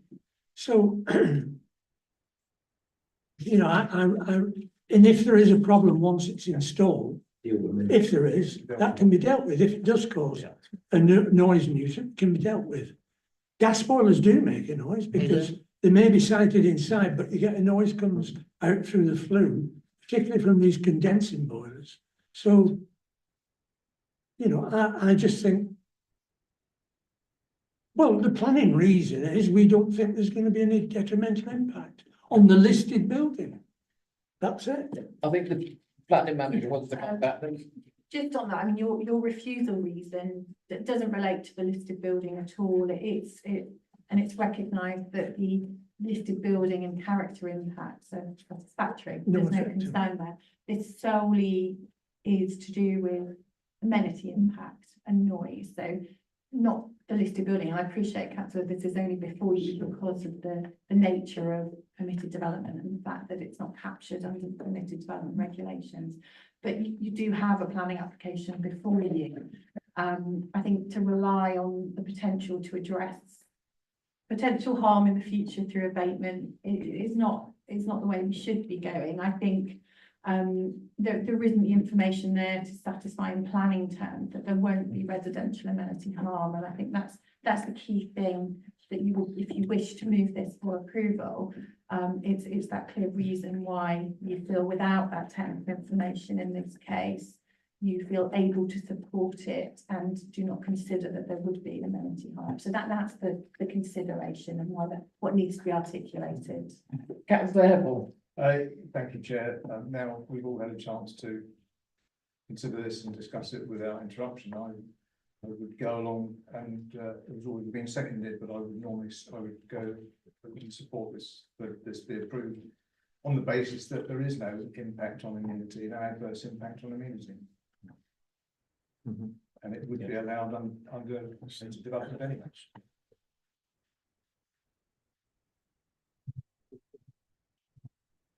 What Councillor Bushby and Councillor Leather got to say then? But I'm just looking at the policy says, consequently, the proposal is in line with the appropriate conditions. It is considered to be compliant with policies SDO4, SDO9, SD15, DMO4, DMO7, and DM25. And we can take a pick out of those, can't you? I think the bigger issue is that you've got a refusal reason saying it's contrary to those stated policies. So as I said a moment ago, it solely relates to amenity. So your amenity policies are primarily policy DMO1.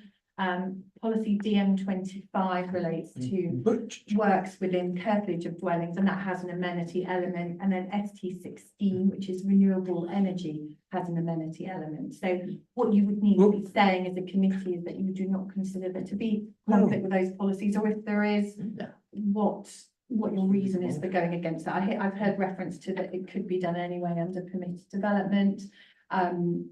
Officers would not normally take that approach. I think if something's before us, we have to consider it properly against our policies, that it could be open to make that judgment. But the basic thing is, Chair, we don't think that immunity will be affected by putting that air source heat pump there. That's what we think, listening to what's been said. But in terms of the expert opinion for environmental protection, so they're saying they're not in a position to assess it without the assessment that they've asked for. That's the issue. There isn't the information Could it be covered by- technical information to clarify that. Councillor Whitaker was next. Yeah, I just want to say, I know because, although I've never been in the building, I know there are 4 flats in the main listed building in the front. And they've all been offered an opportunity to object. And as far as I can tell, they haven't. So there's very little local concern about this. No. Which I think just adds value to the fact that I want to support it, to be honest with you, rather than refuse it. Just thought I'd say. Councillor Thomas. Well, I'm just wondering, I mean, if we don't think it's, the environmental protection officer is basically saying they can't assess it because of the lack of noise assessment. So surely that doesn't mean it's actually contrary. They're just saying they think there's a potential for it to be contrary. Yeah, exactly. So it's Councillor not Thomas. per se contrary to policies. Exactly that. It's contrary insofar as insufficient information has been provided to enable the case officer on advice from the environmental protection officer, but it is acceptable in amenity terms. So turning that around slightly. But yeah, the refusal reason is clear. It relates to that insufficient information that there is a need for that technical information as requested. But under permitted development, there isn't. One at a time, please, yeah. Ridiculous. Yes. Yeah. Councillor Hempel. But that extra information can come later, and the environmental officer will make his own tests at nil cost, I take it. If there is an issue. Comments, please. Yes, what I suppose what we want to try and caveat and want to try and avoid is at this stage, it's better to get some sort of reading as opposed to down the line. And I appreciate we're talking about potential. We're not talking about, you know, absolutes. We never can, but the potential for a complaint to come forward, given the context of where it's going. And then if an abatement notice was served, that could cost, you know, significantly more to retrofit something, or worst case scenario, it just gets shut down because the noise needs to be abated. How can they assess it though when it's not even installed? How could a noise assessment be done when it's not there? Can't. They were my very thoughts. Has the officer got an answer to that? So what a consultant can do is obviously do a similar test in a similar environment. A desktop test. There's no similar.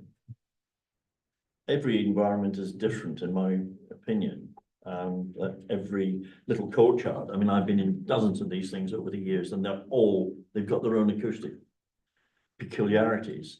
And if it's hanging on that, we've accepted the fact there's a potential issue, but if the issue does come up and cause a problem, then there are ways of mitigating. And I agree with what Councillor Leather was saying on that. So I think by and large, the committee is pretty much in agreement, although we do appreciate there may be an issue in the future, and it's very difficult to go against the recommendations, but I think occasionally common sense makes us argue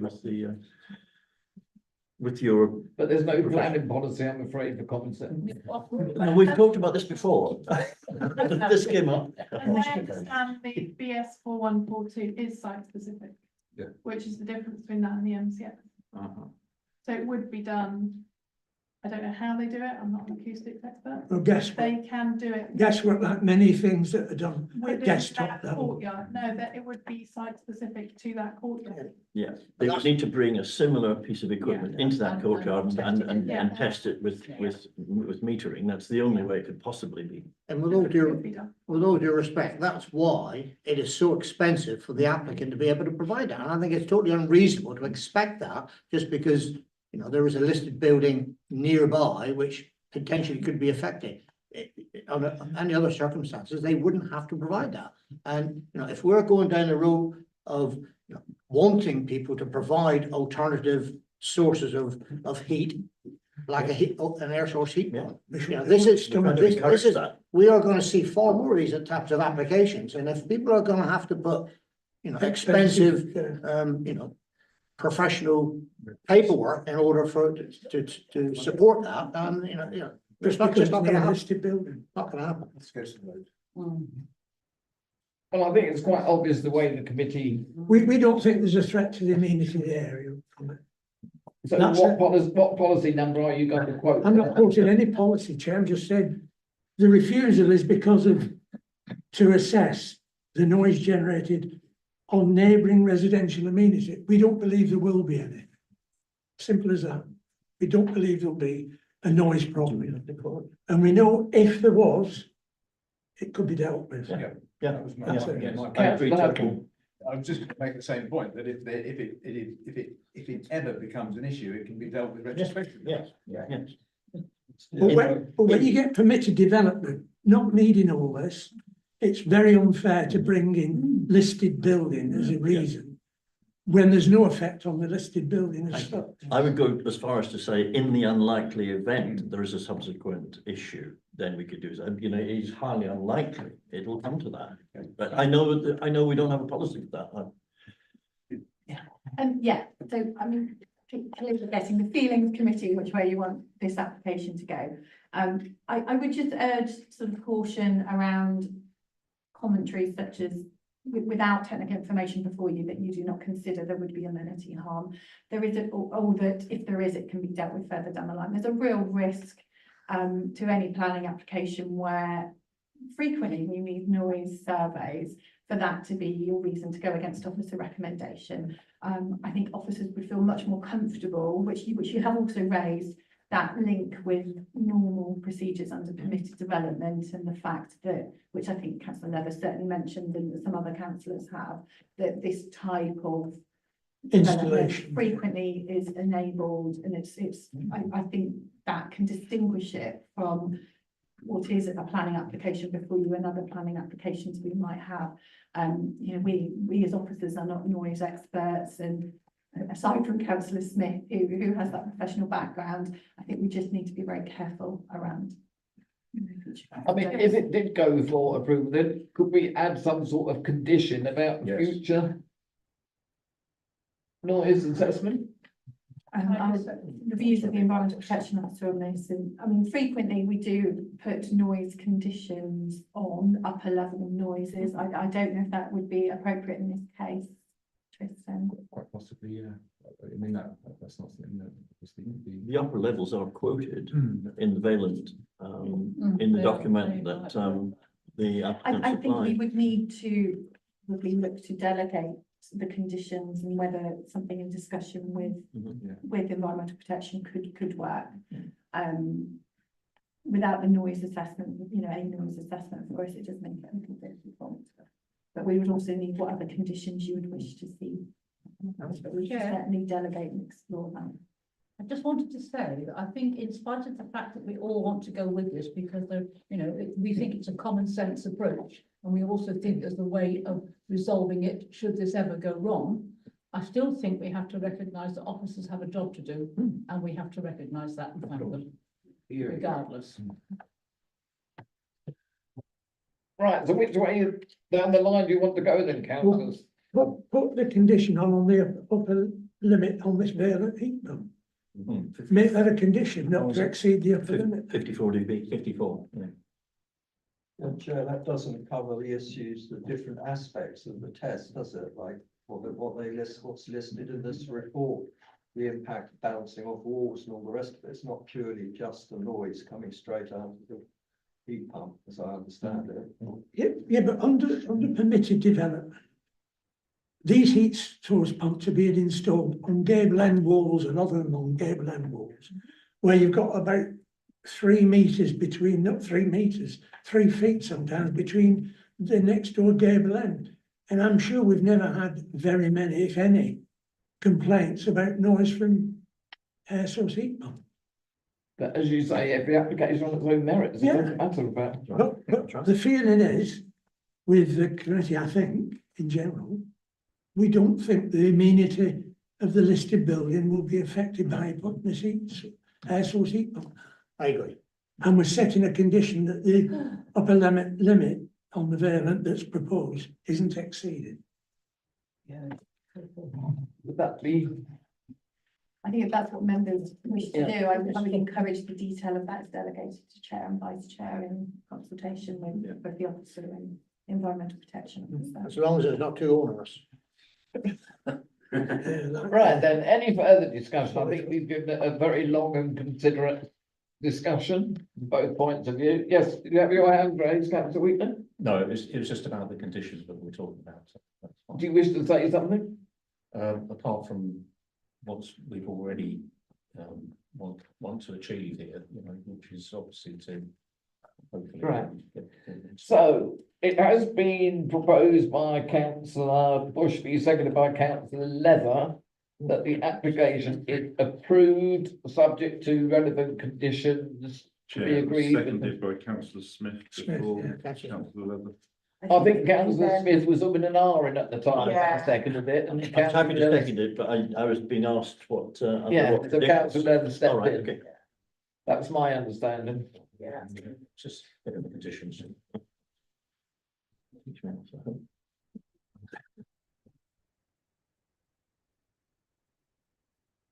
Yeah, so it has been, Sorry, Chair. yes, councillor Symes. On the condition, could you say if it exceeded a certain level, then proper noise assessment should be performed.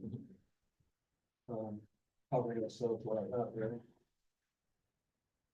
I think if it's exceeding an acceptable noise level, then clearly there's, you know, a problem. I don't know that a survey at that point would necessarily address it. As if we get complaints coming. Right, so it has been proposed by councillor Bushby, seconded by councillor Leather, that the application is approved, subject to the relevant conditions being agreed by the chair and vice chair. So, can we go to the vote, please? Thank you, Chair. Councillor Bushby. Or Councillor Hames. Or Councillor Heppel. Or Councillor Leather. Or Councillor Lott. For, Councillor Thomas. or Councillor Smith. For, Councillor Wheatley. for. Councillor Whitaker. For. Thank you. That's unanimous, Chair. thank you very much. Right, Thanks very much. Sorry, Chair. Sorry about getting a bit of market.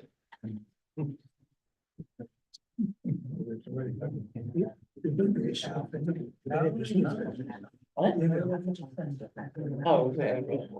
We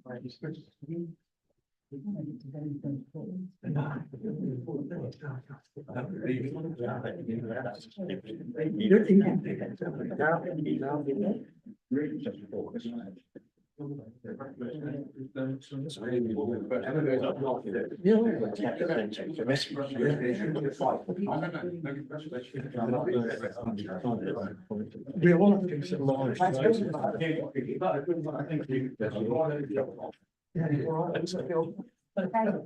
Oh, yeah.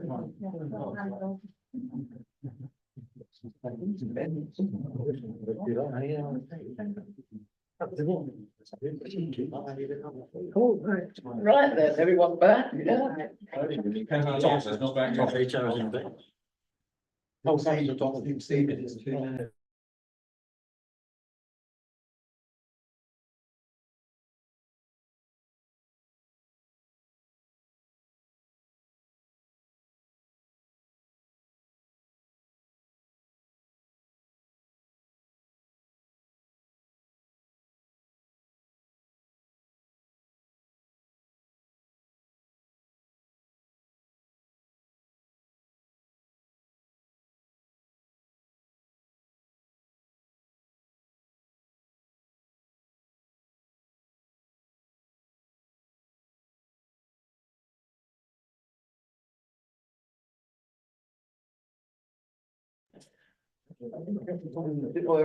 Apologies, Chair. Right, application D on your agenda, application number 1/05124, battery energy storage system and associated infrastructure at Pyeworthy, and it's on pages 92 to 127 of your agenda. Are there any declarations of interest, please? Yes, Councillor Fairfield.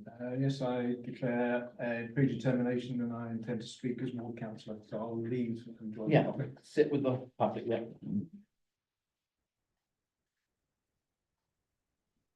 So the officer will now get the presentation.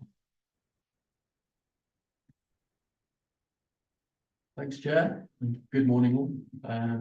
So I'm the case officer for this application for the battery energy storage system. So we do have an update. We've had 6 objections been received since the publication of the committee report.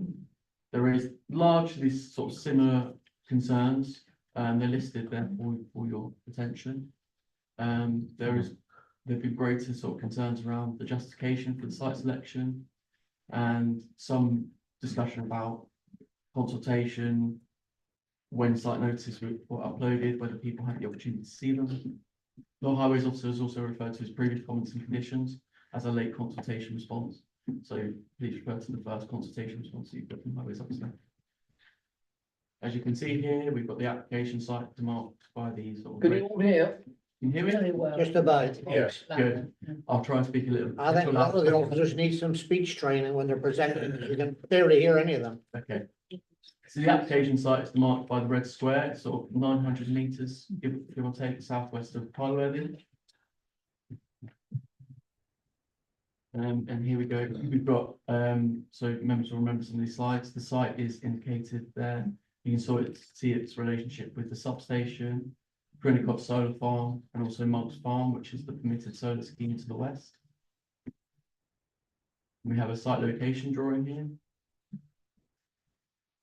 And the site layout, you can sort of see the development to the south of that site. And then sort of midway up towards the access, you've got a sort of temporary construction compound. You've got a finished ground level plan here. And touching on the landscaping details, which members discussed during our virtual site visits. So I've split the landscaping plan, zoomed in on the sort of highway elements so members can clearly see what's going on here. I think I would just say to members that I would treat this indicatively, in the sense that they have suggested there would be hedgerow planting on that northern boundary, and that some of the trees would be, all the trees would be retained. But I think it's clear to mention that we've got a condition which asks for further detail, and I would invite members to give me their input on the landscaping measures that they would like to see. So we can next slide, page. And then we've got to the southern part of the site, so you can sort of see those green strips there indicate hedgerow planting.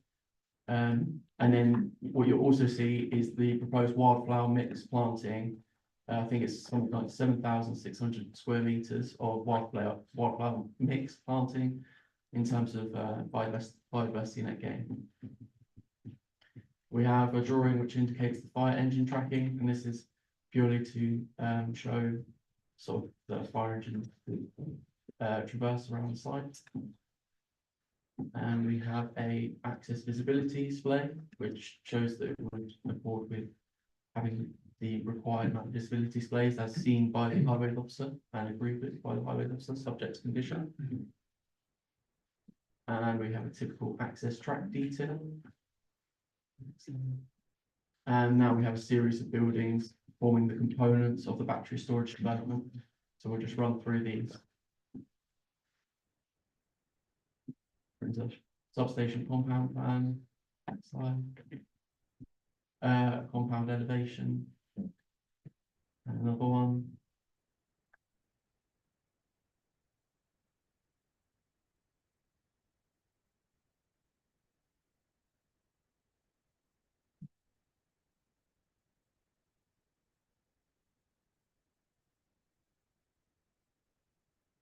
And then we have a sort of, so this is a view with the fencing, and sort of like an elevation view of each part. If we go on to the next slide, you'll see that I've broken this up into 3 separate sort of slides. Members will remember this. This is the view looking south towards the substation compound on the sort of western part of the development.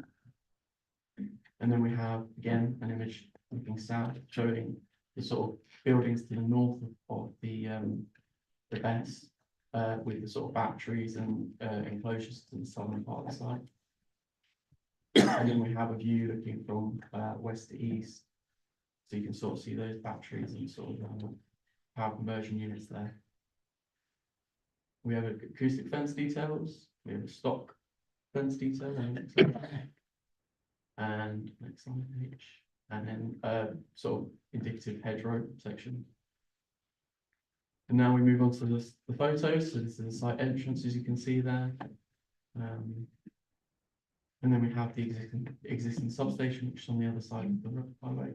And we have these highway images. So members will remember that the substation is on the left there, the existing one.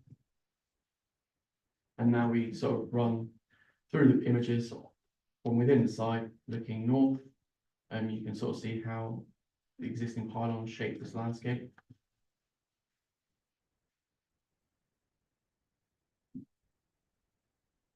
And you can see the strength of the boundary treatments. There's a lot of existing woodland on the site, hedgerows, and already some existing planting. So we're sort of moving around to the southern part of the site here.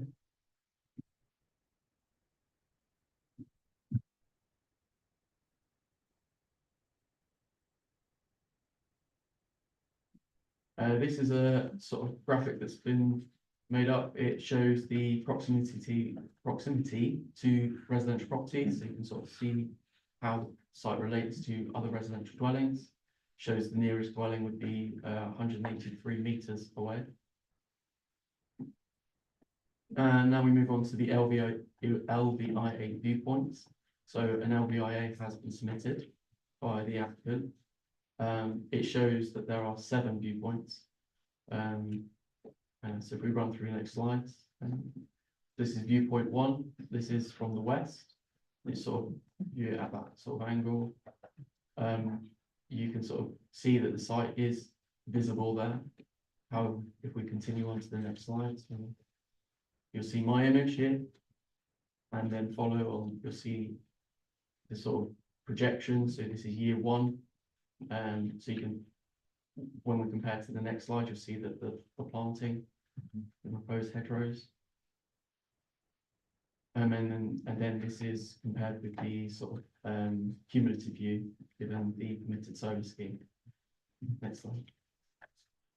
This is viewpoint 2. This is the view from the north. You've seen my photos from the entrance, but I think I've got another one for comparison here. I think it's just important for members that will have seen the boundary treatments on that northern part of the access. I think it's really important we have a good landscaping scheme to reduce any visual impacts as far as possible. And this is year 1 and year 5, so you can sort of see how far back it is set into the site. And so how far it is set back into the site and the impact it would have. And then we run through viewpoints 3 to 7, where it is demonstrated that the site would not be visible. So we run through these slides here.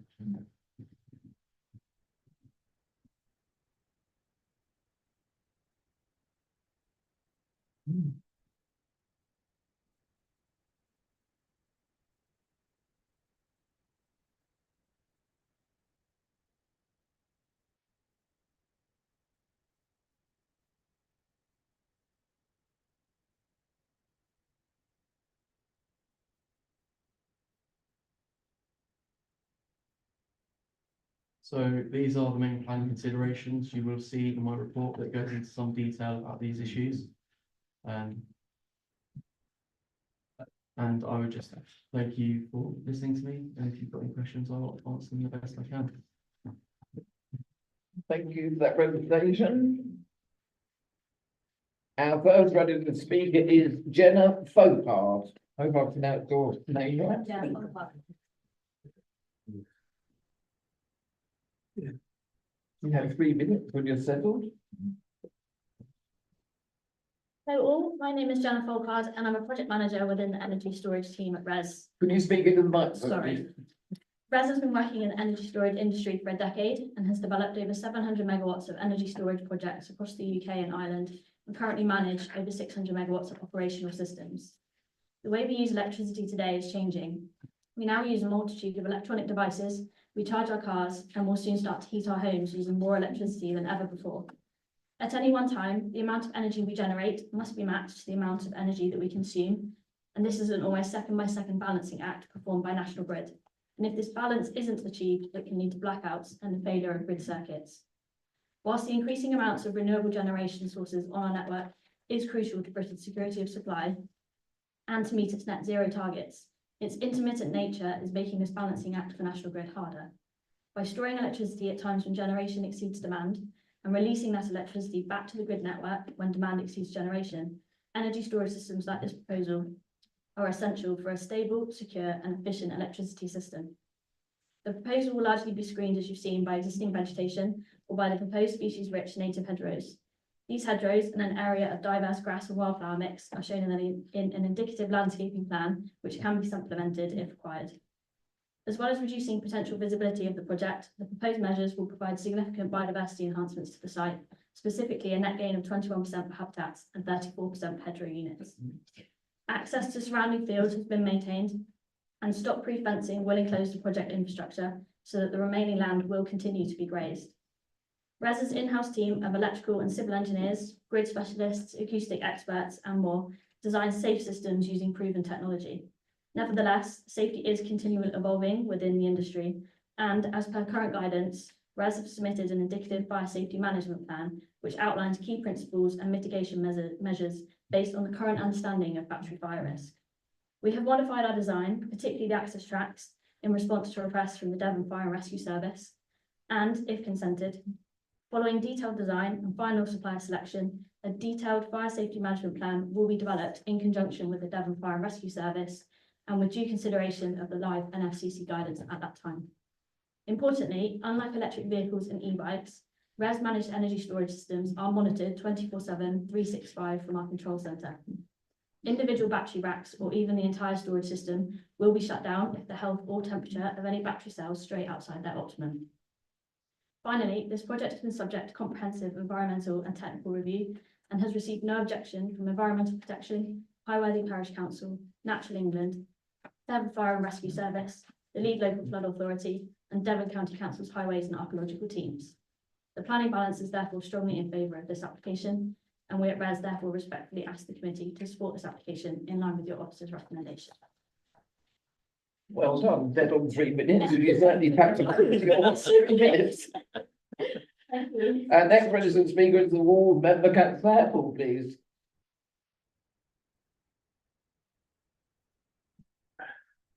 Thank you, Chair. Just try and make this as succinct as I can.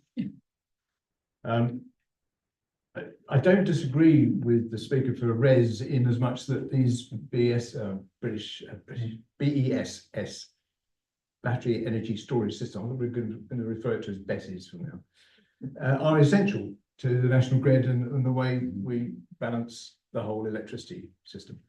What I do not agree with is that this particular development is appropriate. It is actually huge. It's 3.65 acres of site.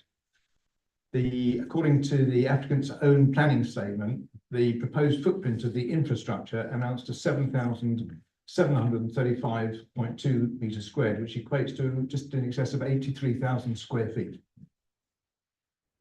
That's about 55 3/4 bedroom houses of 1,500 square feet each, or 8 number industrial factories, warehouses, each of which would be about 10,000 square feet. The DNA statement schedules a number and lateral dimensions of the built units, but no information regarding the height of the structures proposed is given. And at paragraph 1.82 is confirmed that all plant buildings will have a maximum height of 6.8 meters squared. So the height of an average 2-story house. Far from linking directly to the nearby National Grid substation opposite, this application seeks the creation of its own standalone substation. That deals with the size of the site. I come on to Torres District Council's planning strategy. Torres District Council do have a strategy in place which relates to solar and wind energy producing developments. But a detailed policy or strategy in relation to battery storage systems does not currently exist.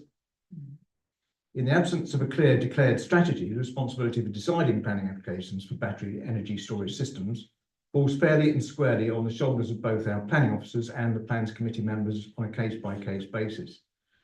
This is such a large development within one field owned by one person stroke family, which means that one person stroke family will reap huge annual income sums while still retaining the freehold interest. This, in my view, is inequitable, and what is required are a series of smaller BESSes dotted around the area in discrete locations so that a number of farmers are able to diversify their farming interests and supplement their income, as illustrated by the nearby Pinkworthy farm in Pyeworthy. That application 1/0127 was also linked directly to an overhead power line, but it's discreetly located and considerably smaller, in fact half the size of this one. Another aspect is the fire hazard. The whole BESS technology is new and as such untested, but there are well-aired views surrounding the concerns of the effects of if a fire were ever to break out. This fear is multiplied and compounded, I would suggest, when we have such a large development as proposed here. Fires within smaller BESSes must be easier to control than larger ones with multiple adjacently located containers, with the resultant risk of the fire spread. The site plan that was shown shows a secondary access, but I touched on this when we had the site survey. That secondary access leads to a landlocked field. It does not provide, I don't see why it's labelled secondary access, because it cannot provide access for a firefighting unit. The events, I don't know if anybody's had a chance to read the recently posted letters of objection on the planning portal, but there are 2 there from Bill Stewart and Mike Godfrey, who are both close neighbours to this application site. And they both describe explosions and a fire breakout at a nearby PV development, which really ought to be considered in the context of what you have to consider here. This 4th heading I've got is pollution. I can't understand why there is no direct concern expressed by the Environment Agency, or I'd say indeed our own environmental protection team, as to the risk of pollution to the adjacent watercourse from water runoff in the event of water being used to douse a fire. Water leads to water. The whole of this site runs down towards Derryll Water. That Derryll Water leads into the River Tamar. If in the fire that broke out at the best in Liverpool in 2020, 6.68 million litres of water were used to try and douse the fire. And there was an outbreak of a fire in San Diego in May this year, which used in excess of 36 million litres. If water used to quell a fire here is meant to drain back into the attenuation pond, then the toxin content must increase and ultimately run off into the adjacent watercourse, which could lead directly into which does lead directly into the Tamar. And if this were to happen, it most probably would have dire effects on the environment that we at Torres District Council are charged with protecting. The fifth element is the cumulative effect. Yet again, the vital issue of the cumulative effect that this huge industrial style and scale development would have on the environment and the essential rural nature of Pyworthy Parish is downplayed and somehow lost or dismissed in a series of photographs which really don't do it justice. This proposal is a huge industrial style development, totally out of keeping with the rural nature of Pyworthy. Yes, the existing electricity substation is on the opposite side of the road, and there are adjacent existing and consented PV developments, but the whole point of underlining the potential cumulative effect is lost completely if each subsequent planning application is allowed. Torres District Council have a published report on the effects of cumulative issues. And under 2.25, it says, cumulative effects of multiple schemes are a significant issue for local authorities to deal with. This is because field scale solar PV developments tend to cluster around grid connection points. And here I would suggest that one can read standalone BSSSs for field scale PV developments. Surely there must come a time when the stated cumulative effect of multiple industrial size and style developments set in a cluster within the open countryside have to be considered.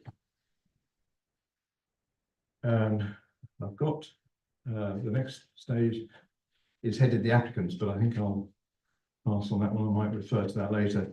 The decommissioning responsibility is another one. This brings us on to the question of this application. If consented, what guarantee exists that RES will actually bear responsibility for the huge costs of decommissioning this development at the end of the proposed 4-year term? There is no escrow account, there is no guarantee.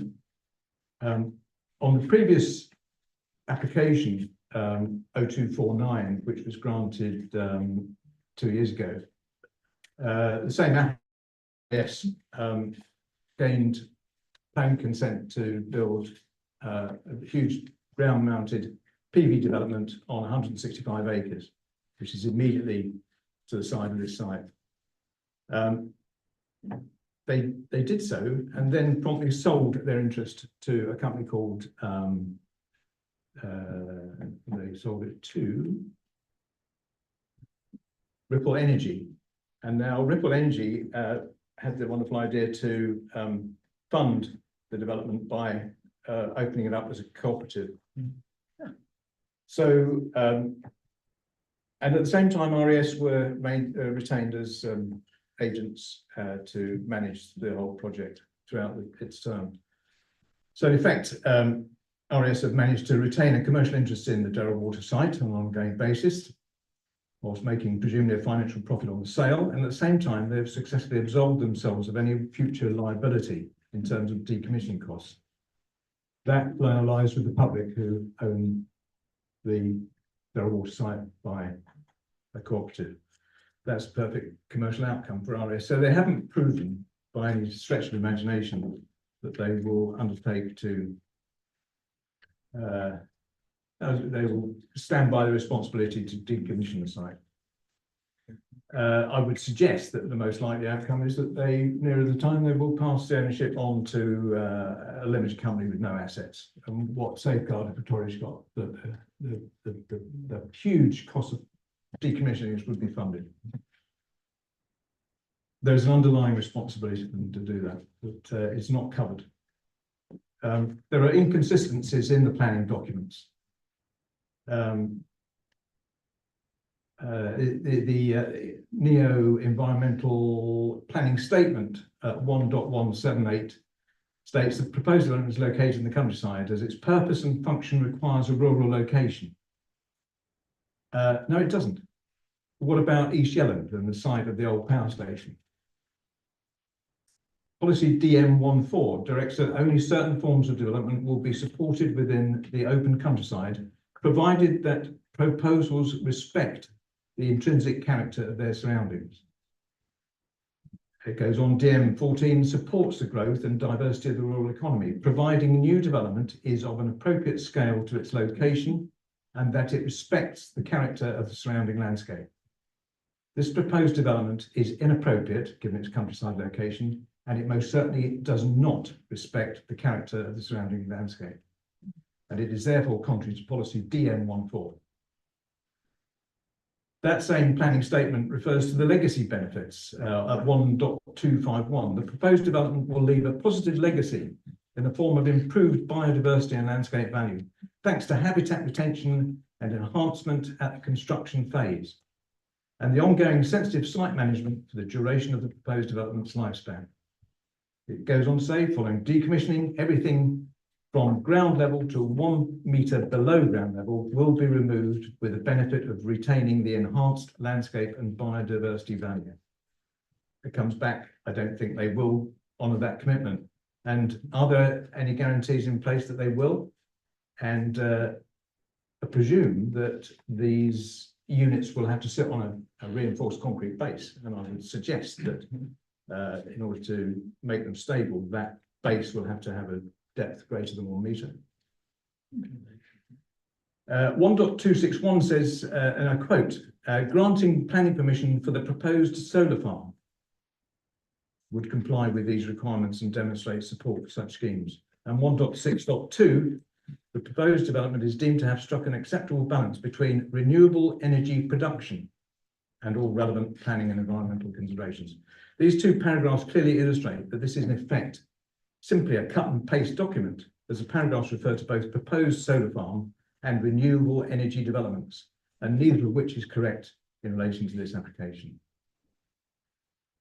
But Appendix B to the planning statement is the Torres District Council's EIA screening document, which actually refers to the site being just 0.12 hectares. It's actually 30 times greater than that. And I would suggest, in my view, this fundamental error would render the EIA assessment as it is irrelevant, and it could be changed. So my conclusions. And it is worth noting that the issue of business rates in deciding the outcome of this BESS application here is unlike the PV development applications, whereby the planning authority, in this case, Torres District Council, get to retain 100% of business rates for the duration of the development, only providing that they grant consent. As far as I've been able to establish, a BESS is in fact zero rated. And therefore it will not generate any income at all locally or for TDC as a whole. This proposed development is contrary to policy DM14 of the North Devon and Torres local plan, as it is inappropriate given its countryside location. It is of a size that not only is wholly inappropriate for its rural location, but it will also financially benefit just one landowner, whereas a number of smaller BESS installations could provide a means of income diversification for and provide benefit to a number of farmers within the whole of Torres. This proposal is contrary to DMO8A because it clearly does not recognise and respect the landscape. It does not enhance the landscape, and the cumulative impact would be an increase in industrialisation of the local landscape. The technology and safety implications of such a massive BESS are to a large extent currently untried and untested, and I would argue that this is such a large industrial sized development proposal that it is not acceptable to grant planning permission with so many as yet open-ended conditions attached as suggested. Surely the applicants need to demonstrate beyond a reasonable doubt that the development is safe in all respects. Would anyone want the potential legacy of approving this scheme, which in the course of its lifetime would undoubtedly have a material impact on the local environment and adversely affect the inherent rural character of the area, and it could also be the source of a major fire or other disaster? If this application is approved at committee level, I fear that there could be potentially significant ramifications to Torres District Council as a corporate body and Plans Committee members individually in the event of a fire or explosion occurring within the site. This responsibility has been emphasised by the recently published report on the tragic Grenfell Tower fire disaster. If this application is refused by this committee, the applicant would be free to appeal to the planning inspectorate, and it would then be up to the planning inspector to make a judgment based on all evidence before him or her. Conversely, such an appeal procedure is not available to those who have objected to and who feel deeply concerned about this application. There are sound planning reasons why this application should be refused by this committee, and these include that it is contrary to both policies DM14 and DM08A. I will finally conclude by quoting the words of Mr. Eric Pickles MP, when he was Secretary of State for Communities and Local Government back in March 2015. He said, "Meeting our energy goals should not be used to justify the wrong development in the wrong location. Protecting the global environment is not an excuse to trash the local environment." Thank you. Right, I will now throw the matter open for yes, Councillor Thomas.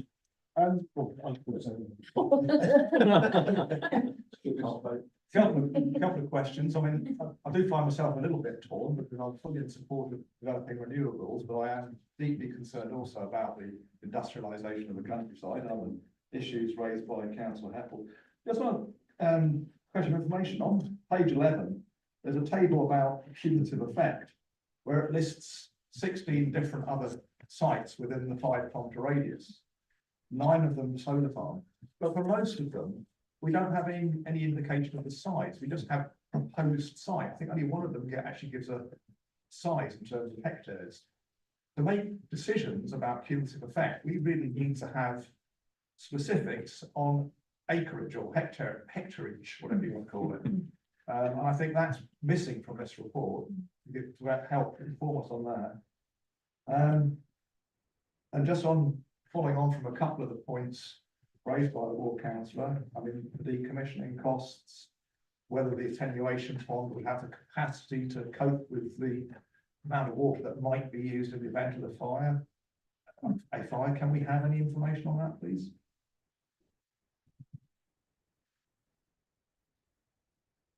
Sorry, I didn't quite catch them. Could you repeat the question? Yeah, in regard to the fire risk, there's an attenuation pond. Yeah.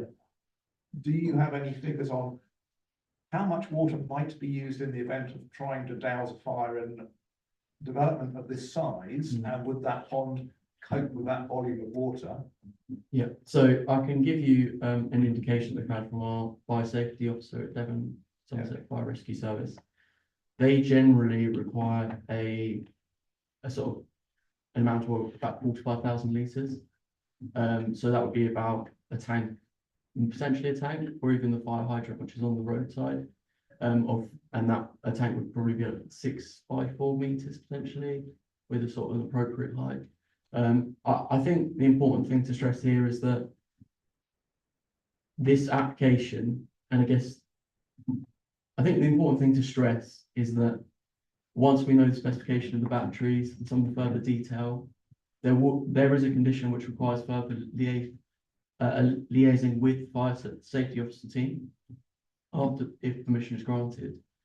And there is a condition which is requested, which gives the local authorities some reassurance that were there risks raised by that fire safety officer, then we would be in a position to not discharge that condition, not resolve this issue. And I think the important thing for me at this stage is that my conversations with the fire safety officer were quite challenging at times, because I was prompting him and trying to say, you know, where are your risks? What are you concerned about? I think the approach that I got was that they're somewhat reluctant until they've got all that finalised detail in front of them. And I think the important thing to stress here also is that there was some mention of the secondary access. Now, secondary access might not always be required. The guidance that I've looked at in relation to battery storage developments and fire risk suggests that it lists a set of indicative measures But it says that it will be on a case by case basis, and it depends on how the safety officer team feels with regards to these issues, and whether a secondary access is actually required. I know that the supporting documentation from the developer has asserted that the secondary access will not only just be used for, you know, fire safety, but also for the landowner who also wishes to continue using his land for agricultural purposes and accessing surrounding land points. And then another point to raise is that with the secondary access in particular, were it the case that the fire safety officer team came back to us and said, we need a secondary access, which they've yet to do so currently, then we would obviously expect a subsequent application to resolve that. And I think that's a fair point to raise at this point in time. Should we be approving this if we have got this technical information? Well, I think we've got an indicative, we've got a pretty detailed indicative fire safety management plan, which suggests measures such as boundary cooling, i.e. the idea of, you know, spraying water on the surrounding units to cool down those units to stop the spread of fire. And the fire safety officer, and I hope you appreciate that from my perspective, all I can do is consult the fire safety officer. And if he comes back to me and raises particular issues, then I would obviously have potentially secured something different. But what we've got in front of us is a fire safety officer who is pretty happy with what we've got in front of us.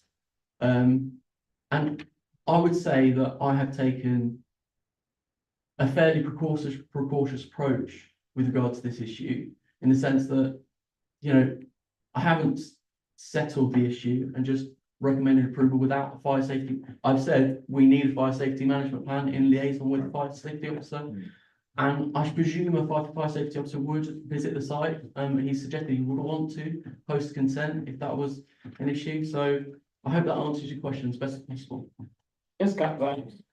Yeah, thank you. To follow up on one of Councillor Hebble's points about pollution and also CPRE about provision to contain contaminated water. Because as we know, battery fires produce huge amounts of toxins. Sorry if I've not checked it out, but was that in the environmental assessment, or was that something you're taking? So I think there are two different points to raise here. The first is, can we have the site plan? The layout drawing. So, Sorry, I'm going to vote for the 3 hours, so I'm just trying to find a convenient point, so that we can debate some 12:26 now. I propose that we extend the meeting. I'll second it then.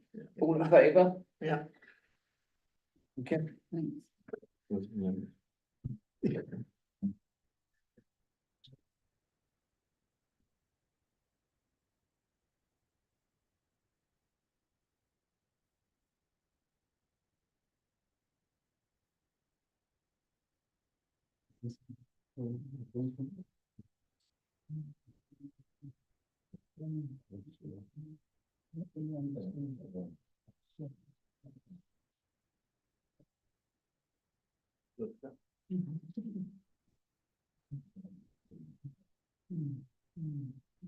So this might be the best drawing to show it. So you can see the base of the compounds.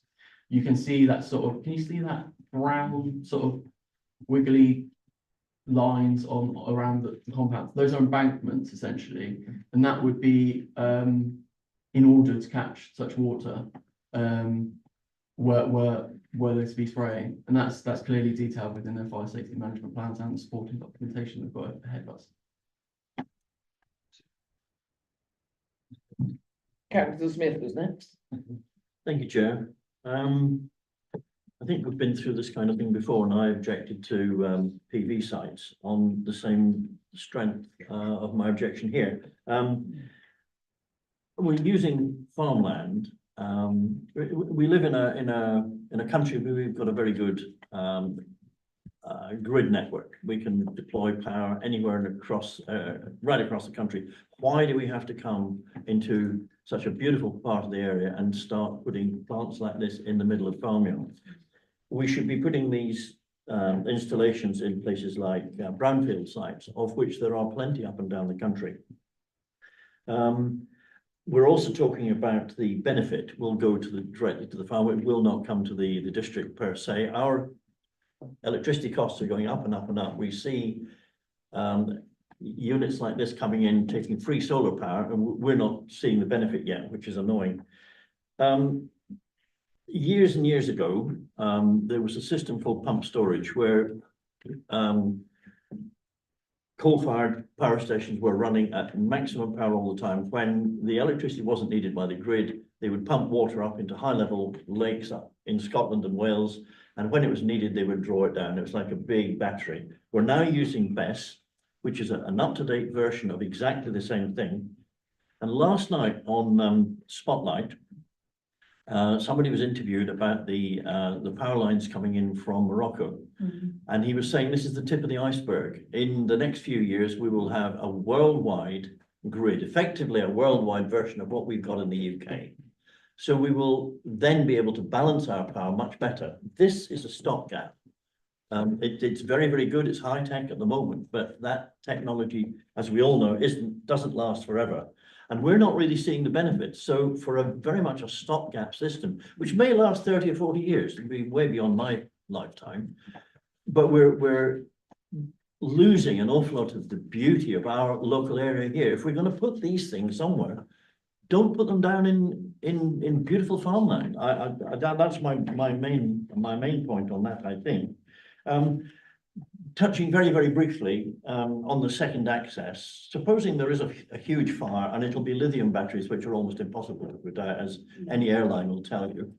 If that fire happens right by the only access, you're very limited. You have to have a second option. It's like 2 fire escapes in a building. You can't only have 1 fire escape. So you really have to look at a second access from the safety point of view.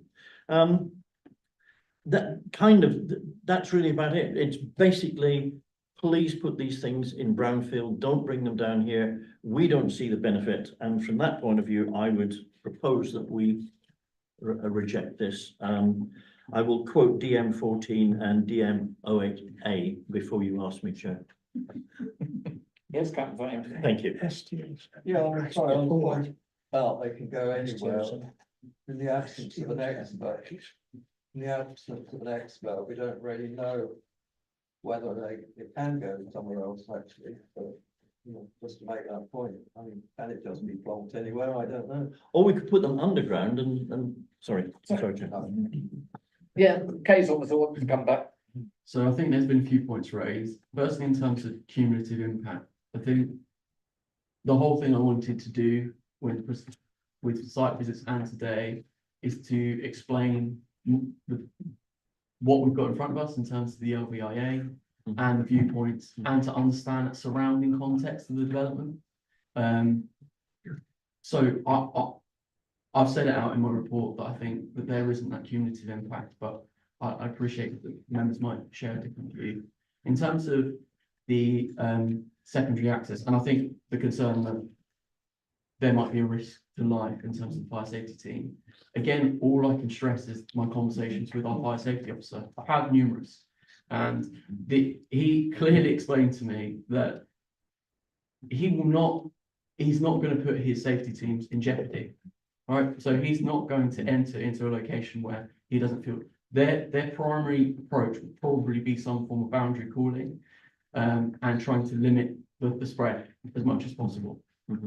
And I hope that helps to answer those questions. In terms of policy DM14, I would say that's not relevant, a relevant policy that we consider. Okay. So you don't know about location and whether it could go anywhere or not. It's not within your remit. It's not within your remit of knowledge to advise us whether it could go at another site and still be functional. Well, the developers have provided quite a lot of justification as to how they have approached site appraisal, and they've considered that this is the most appropriate site.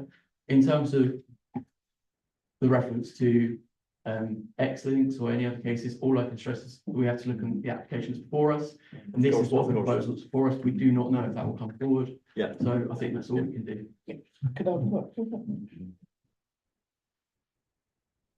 Yes, Councillor Smith, if you wish to come back. Thank you, Chair. You mentioned cumulative impact.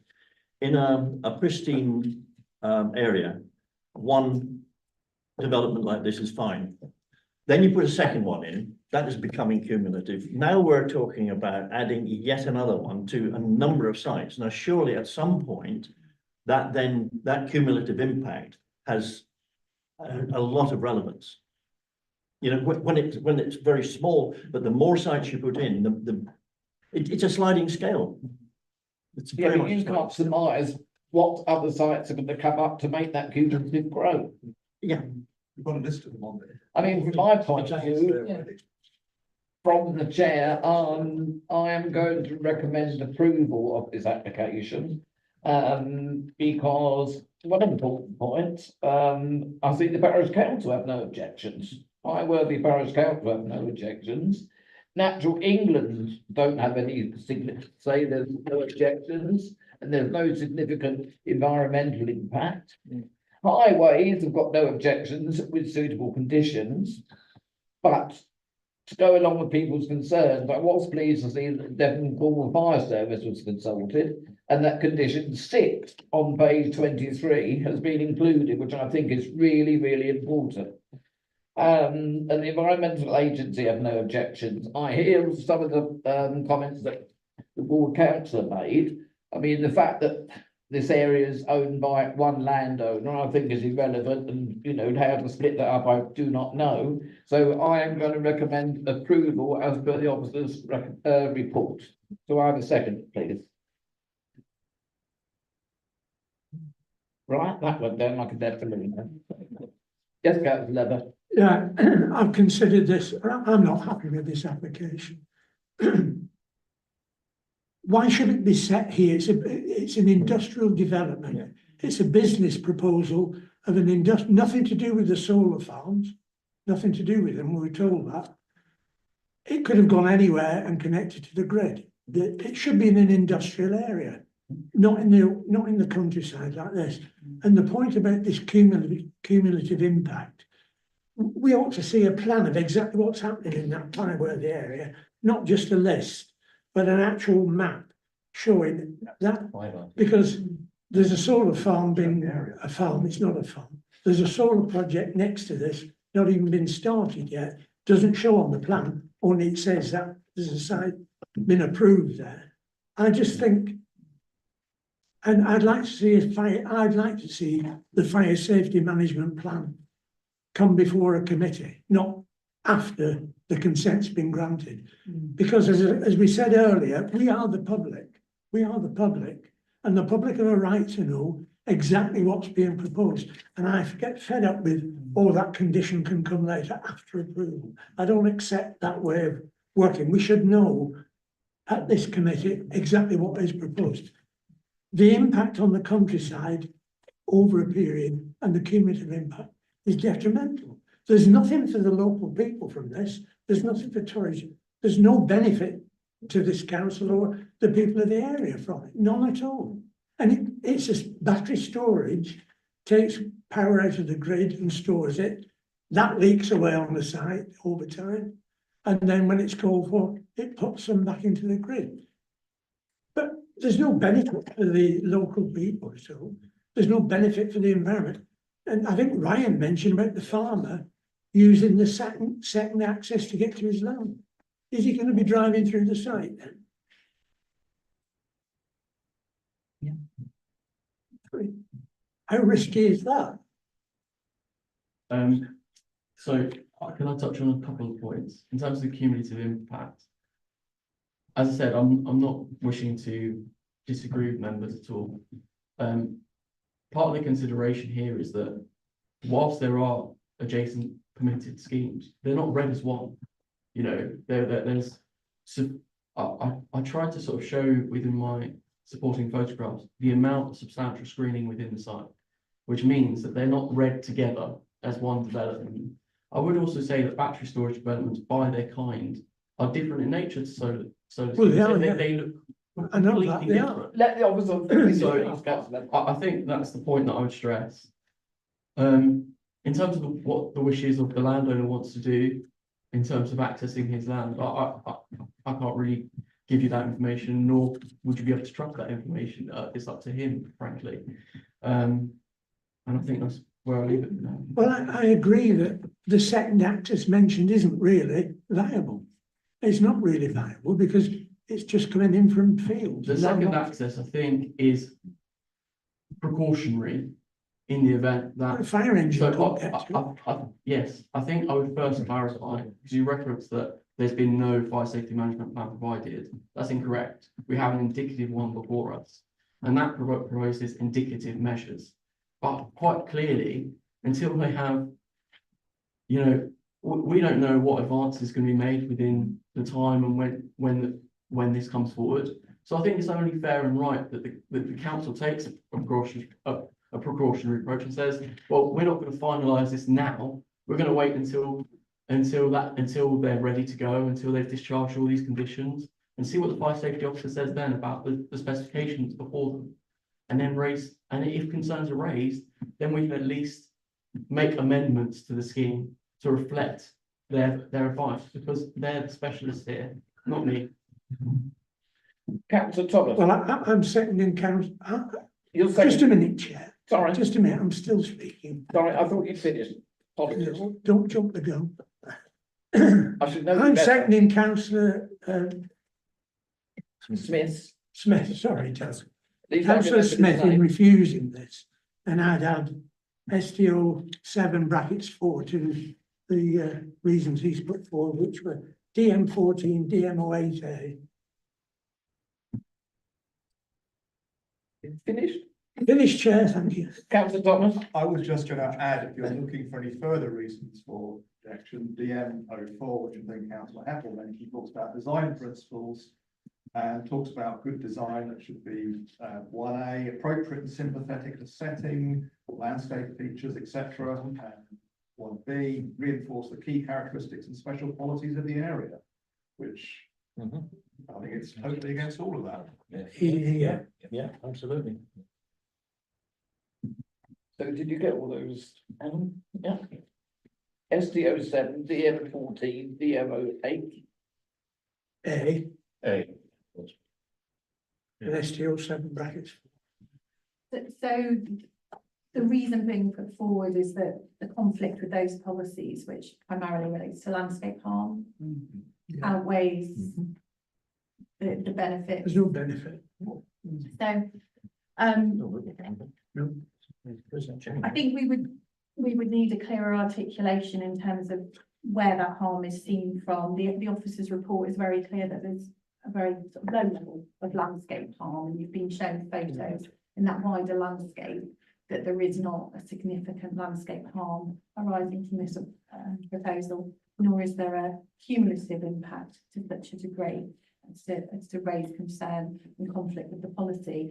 I think if you are going to go down the route of refusing it on the basis that you disagree with that, we would need to understand why and from where, what are the viewpoints, which other existing features are you concerned around in terms of cumulative impact, from where can you see that? So that, I think that needs to be developed further. I think also there does need to be an acknowledgement around the benefits. It doesn't, the test you're looking at is not just whether there's local benefits to the local community.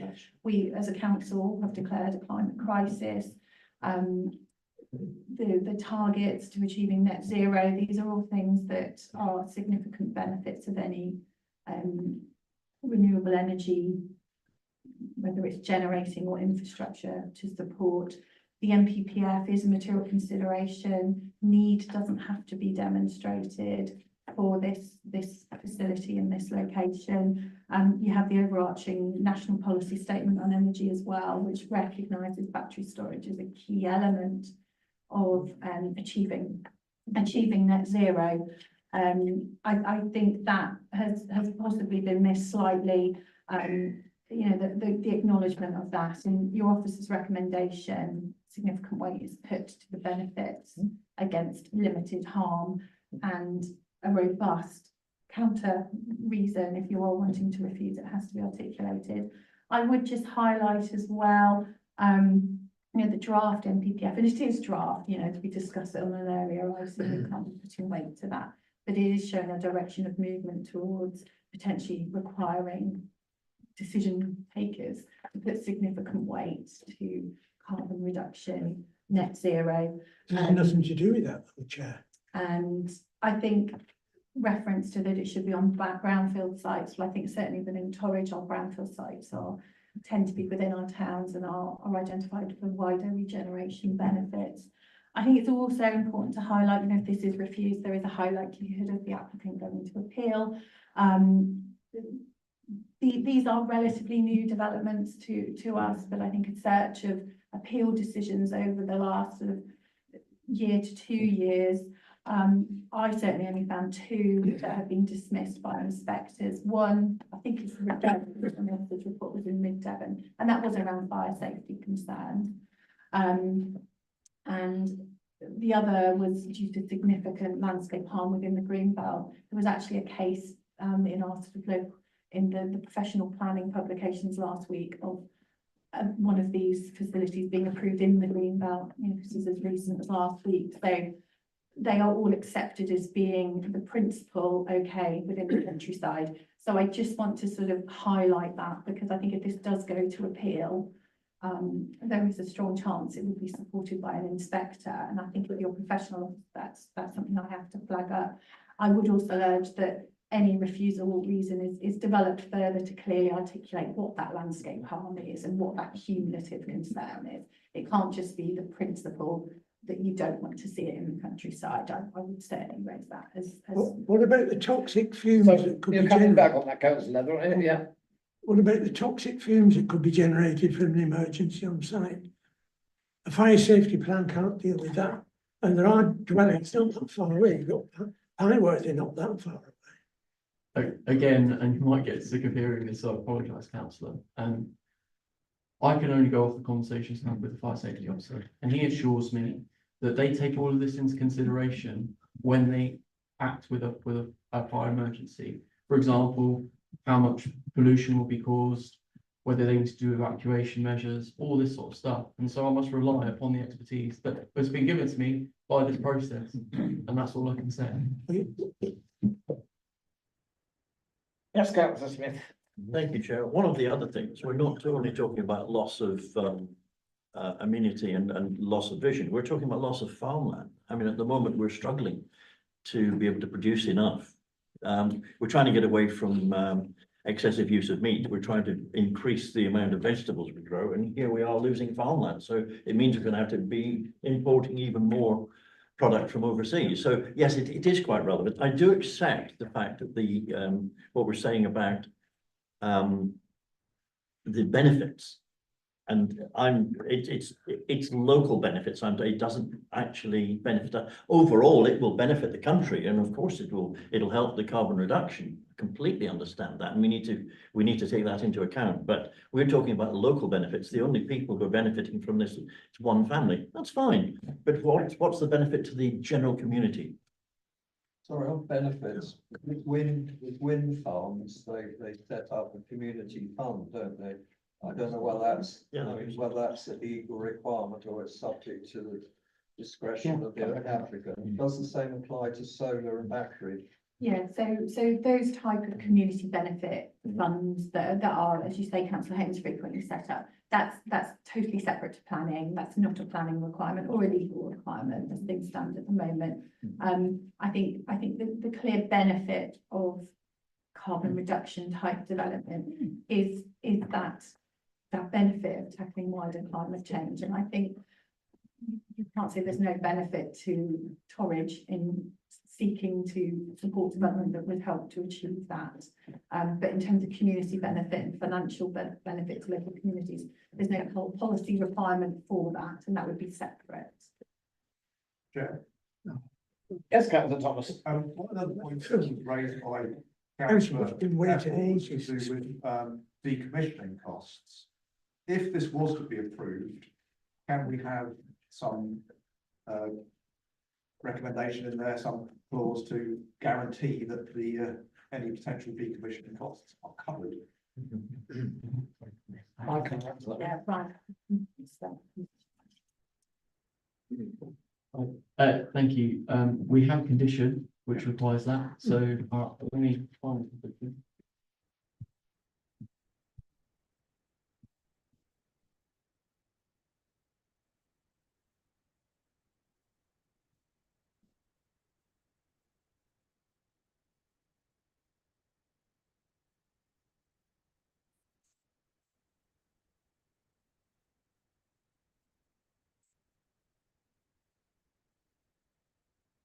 So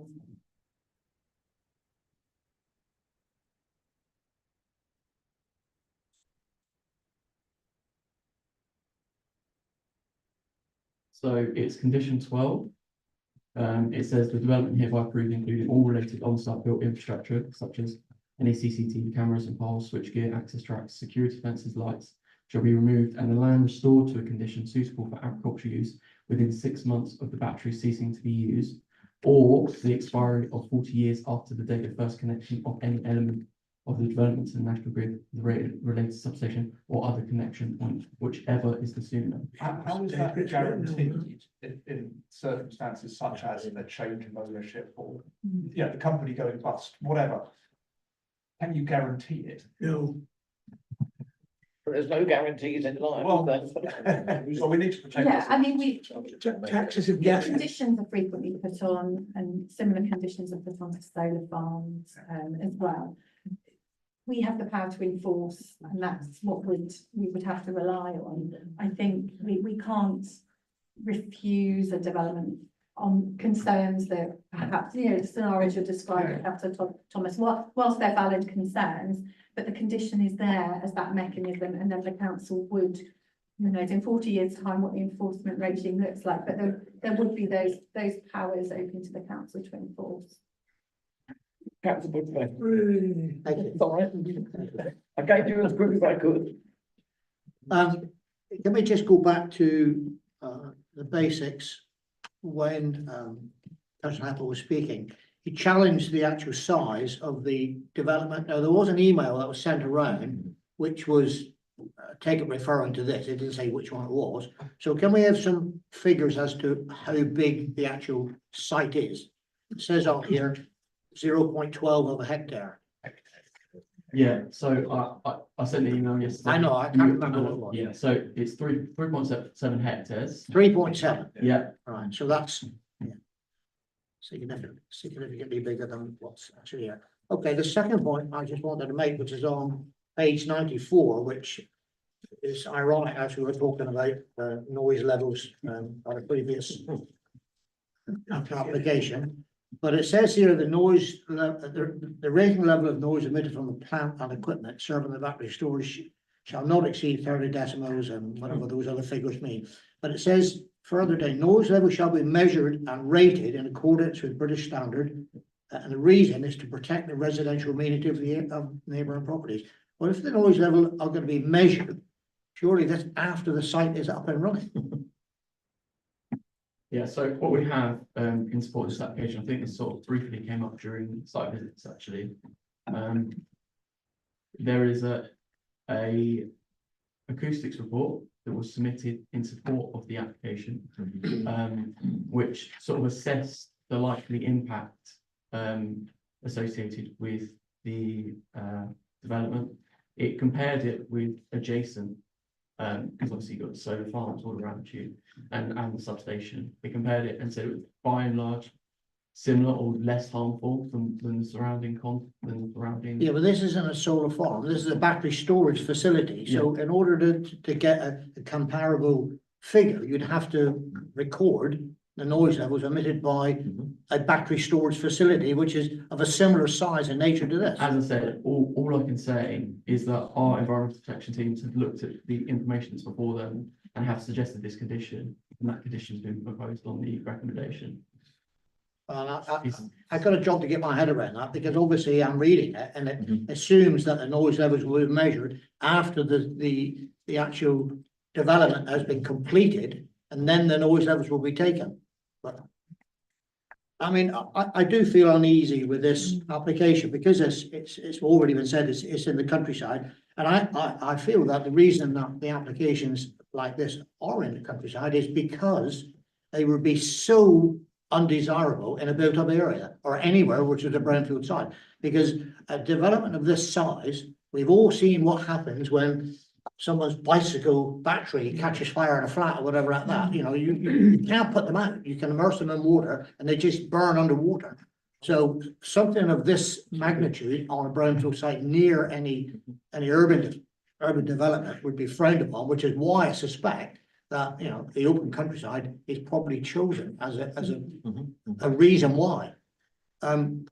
if this was an application coming before us for something like this from the National Grid as part of, you know, an identified national emergency, electricity shortage or something, I'd feel a lot more sympathetic, but this is coming from a private company who clearly is going to be in the business of making a lot of money out of this development.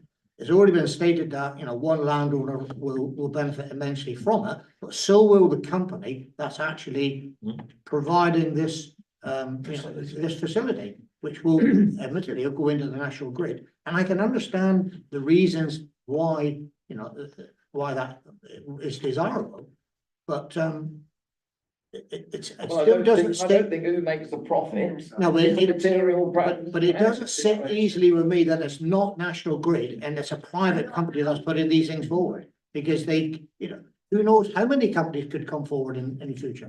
If I could just come in there, so that wouldn't be a material planning consideration. In fact, it's one landowner and any financial benefits they might get.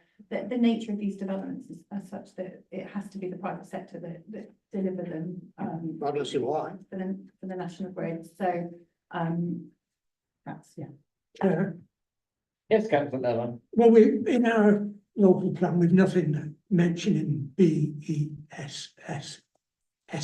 We haven't. Battery storage, we've nothing in the local plan talking about that. We do talk about generation of solar power or renewable energy anyway.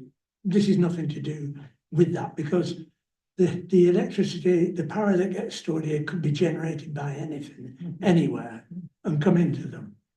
But I'll go back to what the reasons I'm supporting refusal that we gave, and whatever Helen says, STO 7(4) states in the countryside, beyond local centres, villages and rural settlements, development will be limited to that which is enabled to meet local economic and social needs, rural building reuse and development, which is necessarily restricted to a countryside location.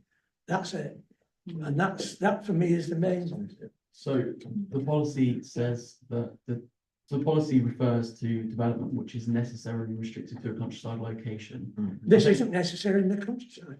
Well, I think what I would suggest is that, as I said, as Helen has referred to, these developments are quite new, to be honest, in terms of, but particularly in terms of Torres District Council.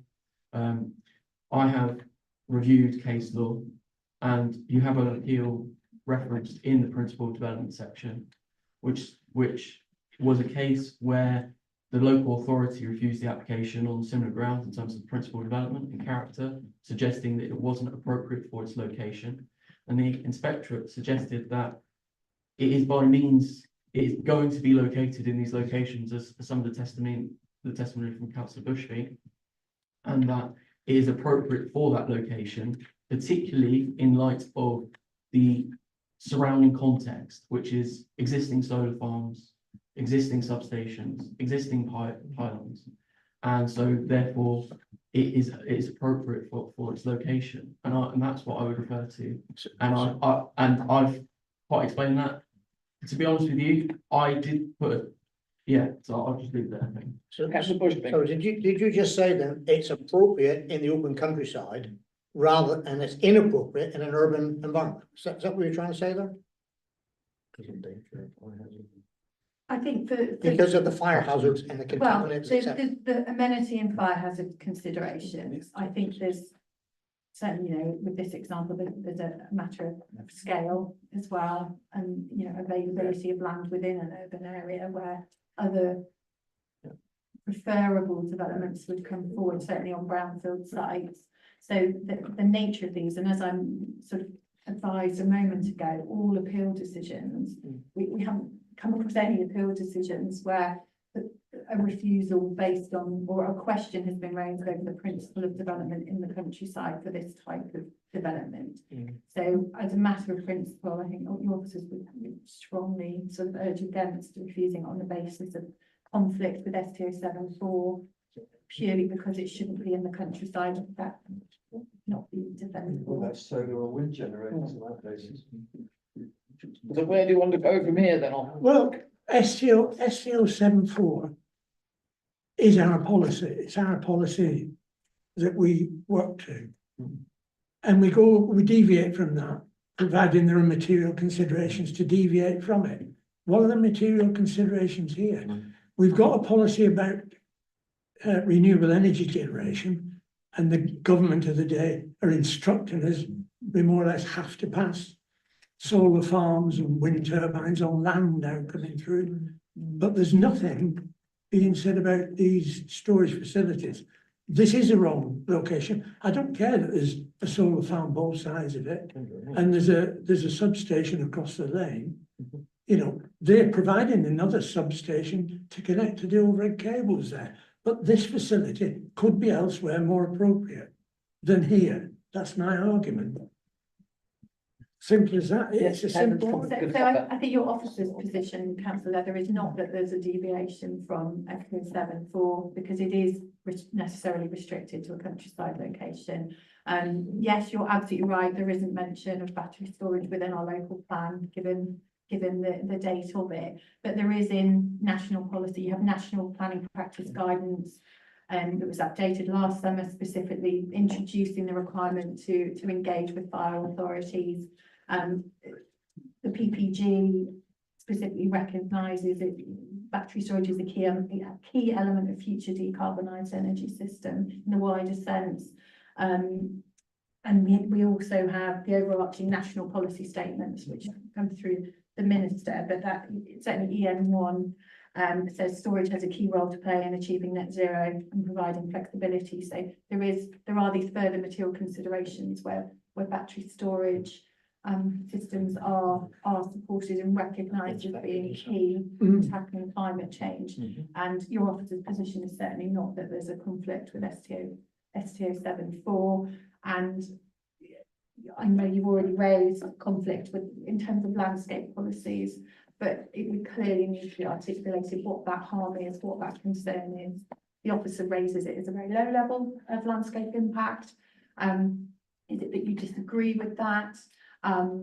And if so, it still needs to be recognised that there is significant benefit arising from the development proposal in a wider sense in terms of meeting net zero targets and carbon reduction. Sorry, I don't accept that, Helen. It's not connected. It's not connected. It's not connected to that at all. The generation that this stores could come from any source, not just net zero. I think it's more the point that it's creating more efficient use of electricity that's generated. So it is a component part to that wider renewable energy infrastructure, and that's made very clear in national policy and the PPG. So I just want to emphasise that. Councillor Thomas. Just very quickly, I don't like it, but having listened to what the officers say, I'll support your recommendation to approve.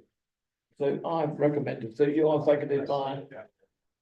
You could, councillor Heppel said, why can't they be smaller units and have less impact, but you can't argue that because the landscape assessment, we said it will be screened. And yes, on that point, councillor Haynes, you have to decide what's before you.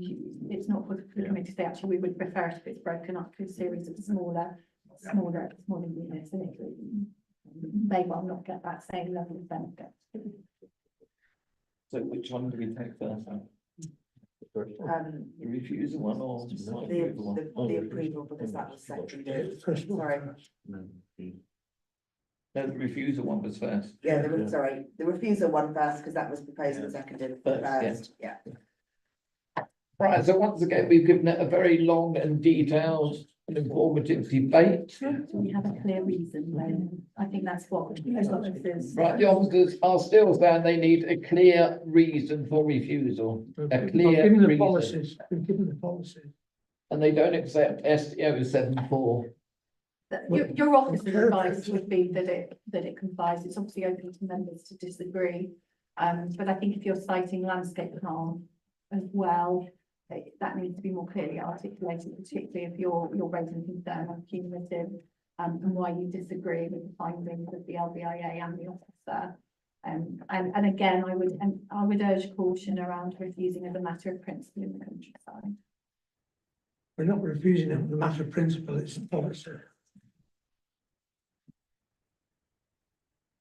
So you're still not happy Well, officers with our reasons? that would be the officer's Yeah, advice. right. You You can only advise. Yeah. Yeah, and it's up to councillors to put your reasons forward now.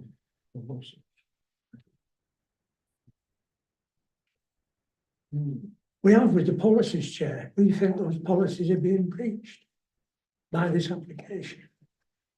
You still quoting STO 74 then, are you? Yeah, definitely, yeah. DM 14 and 08, you still quoting those? And the fact we've nothing in our local plan to do with battery storage, That's right. industrial constructs. like Yeah, well, that's good, it's a new idea and our plans are out of date. Well, let an inspector then, if it's refused, let an inspector. I would say DM 14 isn't relevant in this case. STO 74 certainly is. The landscape policies are clearly relevant. A level of impact has been set out by the officer, so that does need to be, is it cumulative impact? Is it impact from certain viewpoints? I think we need to understand that. ST 16, I think the officer recognises, yes, it doesn't specifically refer to battery storage, but you do have material considerations through national policy and planning practice guidance, which all recognise this form of development as being key in achieving net zero and providing sort of flexibility for energy generation. So, I think it. Chair, fairly Can I just ask one more question, and I forgot to ask just now? Yes, have to go then. Ryan mentions he's had conversations with the fire officer. Which fire officer are you talking about? Local level, Bedford Station, or? Devon and Somerset. Yeah, where? Sorry? His name is Neil Hall. Neil, so the local Bedford Station Commander. Yeah. Well, with all due respect to Neil, I know him very well. He's probably never seen anything bigger than, a torch battery going off, in terms of. dealing with that kind of thing. So I think a more relevant opinion from the fire service should have been at a more national level rather than something which is just at a local level. So. Yeah, I mean, the officer can't confirm to what extent the local officer has consulted more widely on this. I know you've had lots of discussion. But it would be known in terms of the wider fire service, given there are examples of these coming forward across Devon and Somerset, so there would be a level of understanding. Joe, one important thing that hasn't been mentioned on the landscape is it's like on other planning applications, there's screening put in, but what happens in the winter? The leaves drop off, don't they? I mean, you could argue that screening is not sufficient in terms of the scale of the development. I think the officer is going to cut back. I think it's a fair point. The thing that I would say in response is that it is not only, I think if this was facing the road, potentially, and you didn't have that screen, I think there would potentially be greater adverse impacts. I think the important thing here is it's siting in relationship with the road. So I think it's set back quite far into the site. And I think coupled with the landscaping measures proposed, I think the impact is quite low. Right, if there's no further comments, I'll take the first proposal. It was proposed by councillor Smith, seconded by councillor Leather, that the application is refused. So you are voting to refuse the application. Thank you, Chair. Councillor Bushby. For. Councillor Haynes. For. Councillor Leather. For. Councillor Locke. Against. Councillor Thomas. Against. Councillor Smith. For. Councillor Wheatley. For. Councillor Whitaker. For. That's 6 for, Chair, and 2 against. Thank you. So we don't take the Right, thank you very much then. That is the end of the applications. Right. So going back to the agenda quickly. So regardless Item number 8, appeal decisions, which is pages 128 to 144. Any comments? Sorry, Ken, I didn't wait for you to get back. That's all right, I was going as quick as I can. Nine, costs on appeals, pages 145 to 147. Any comment? 10, delegated AGMB applications, page 148. 11, planning decisions, page 149. 150. Oh, has Doug gone somewhere? Yeah, I'm not quite sure where it went.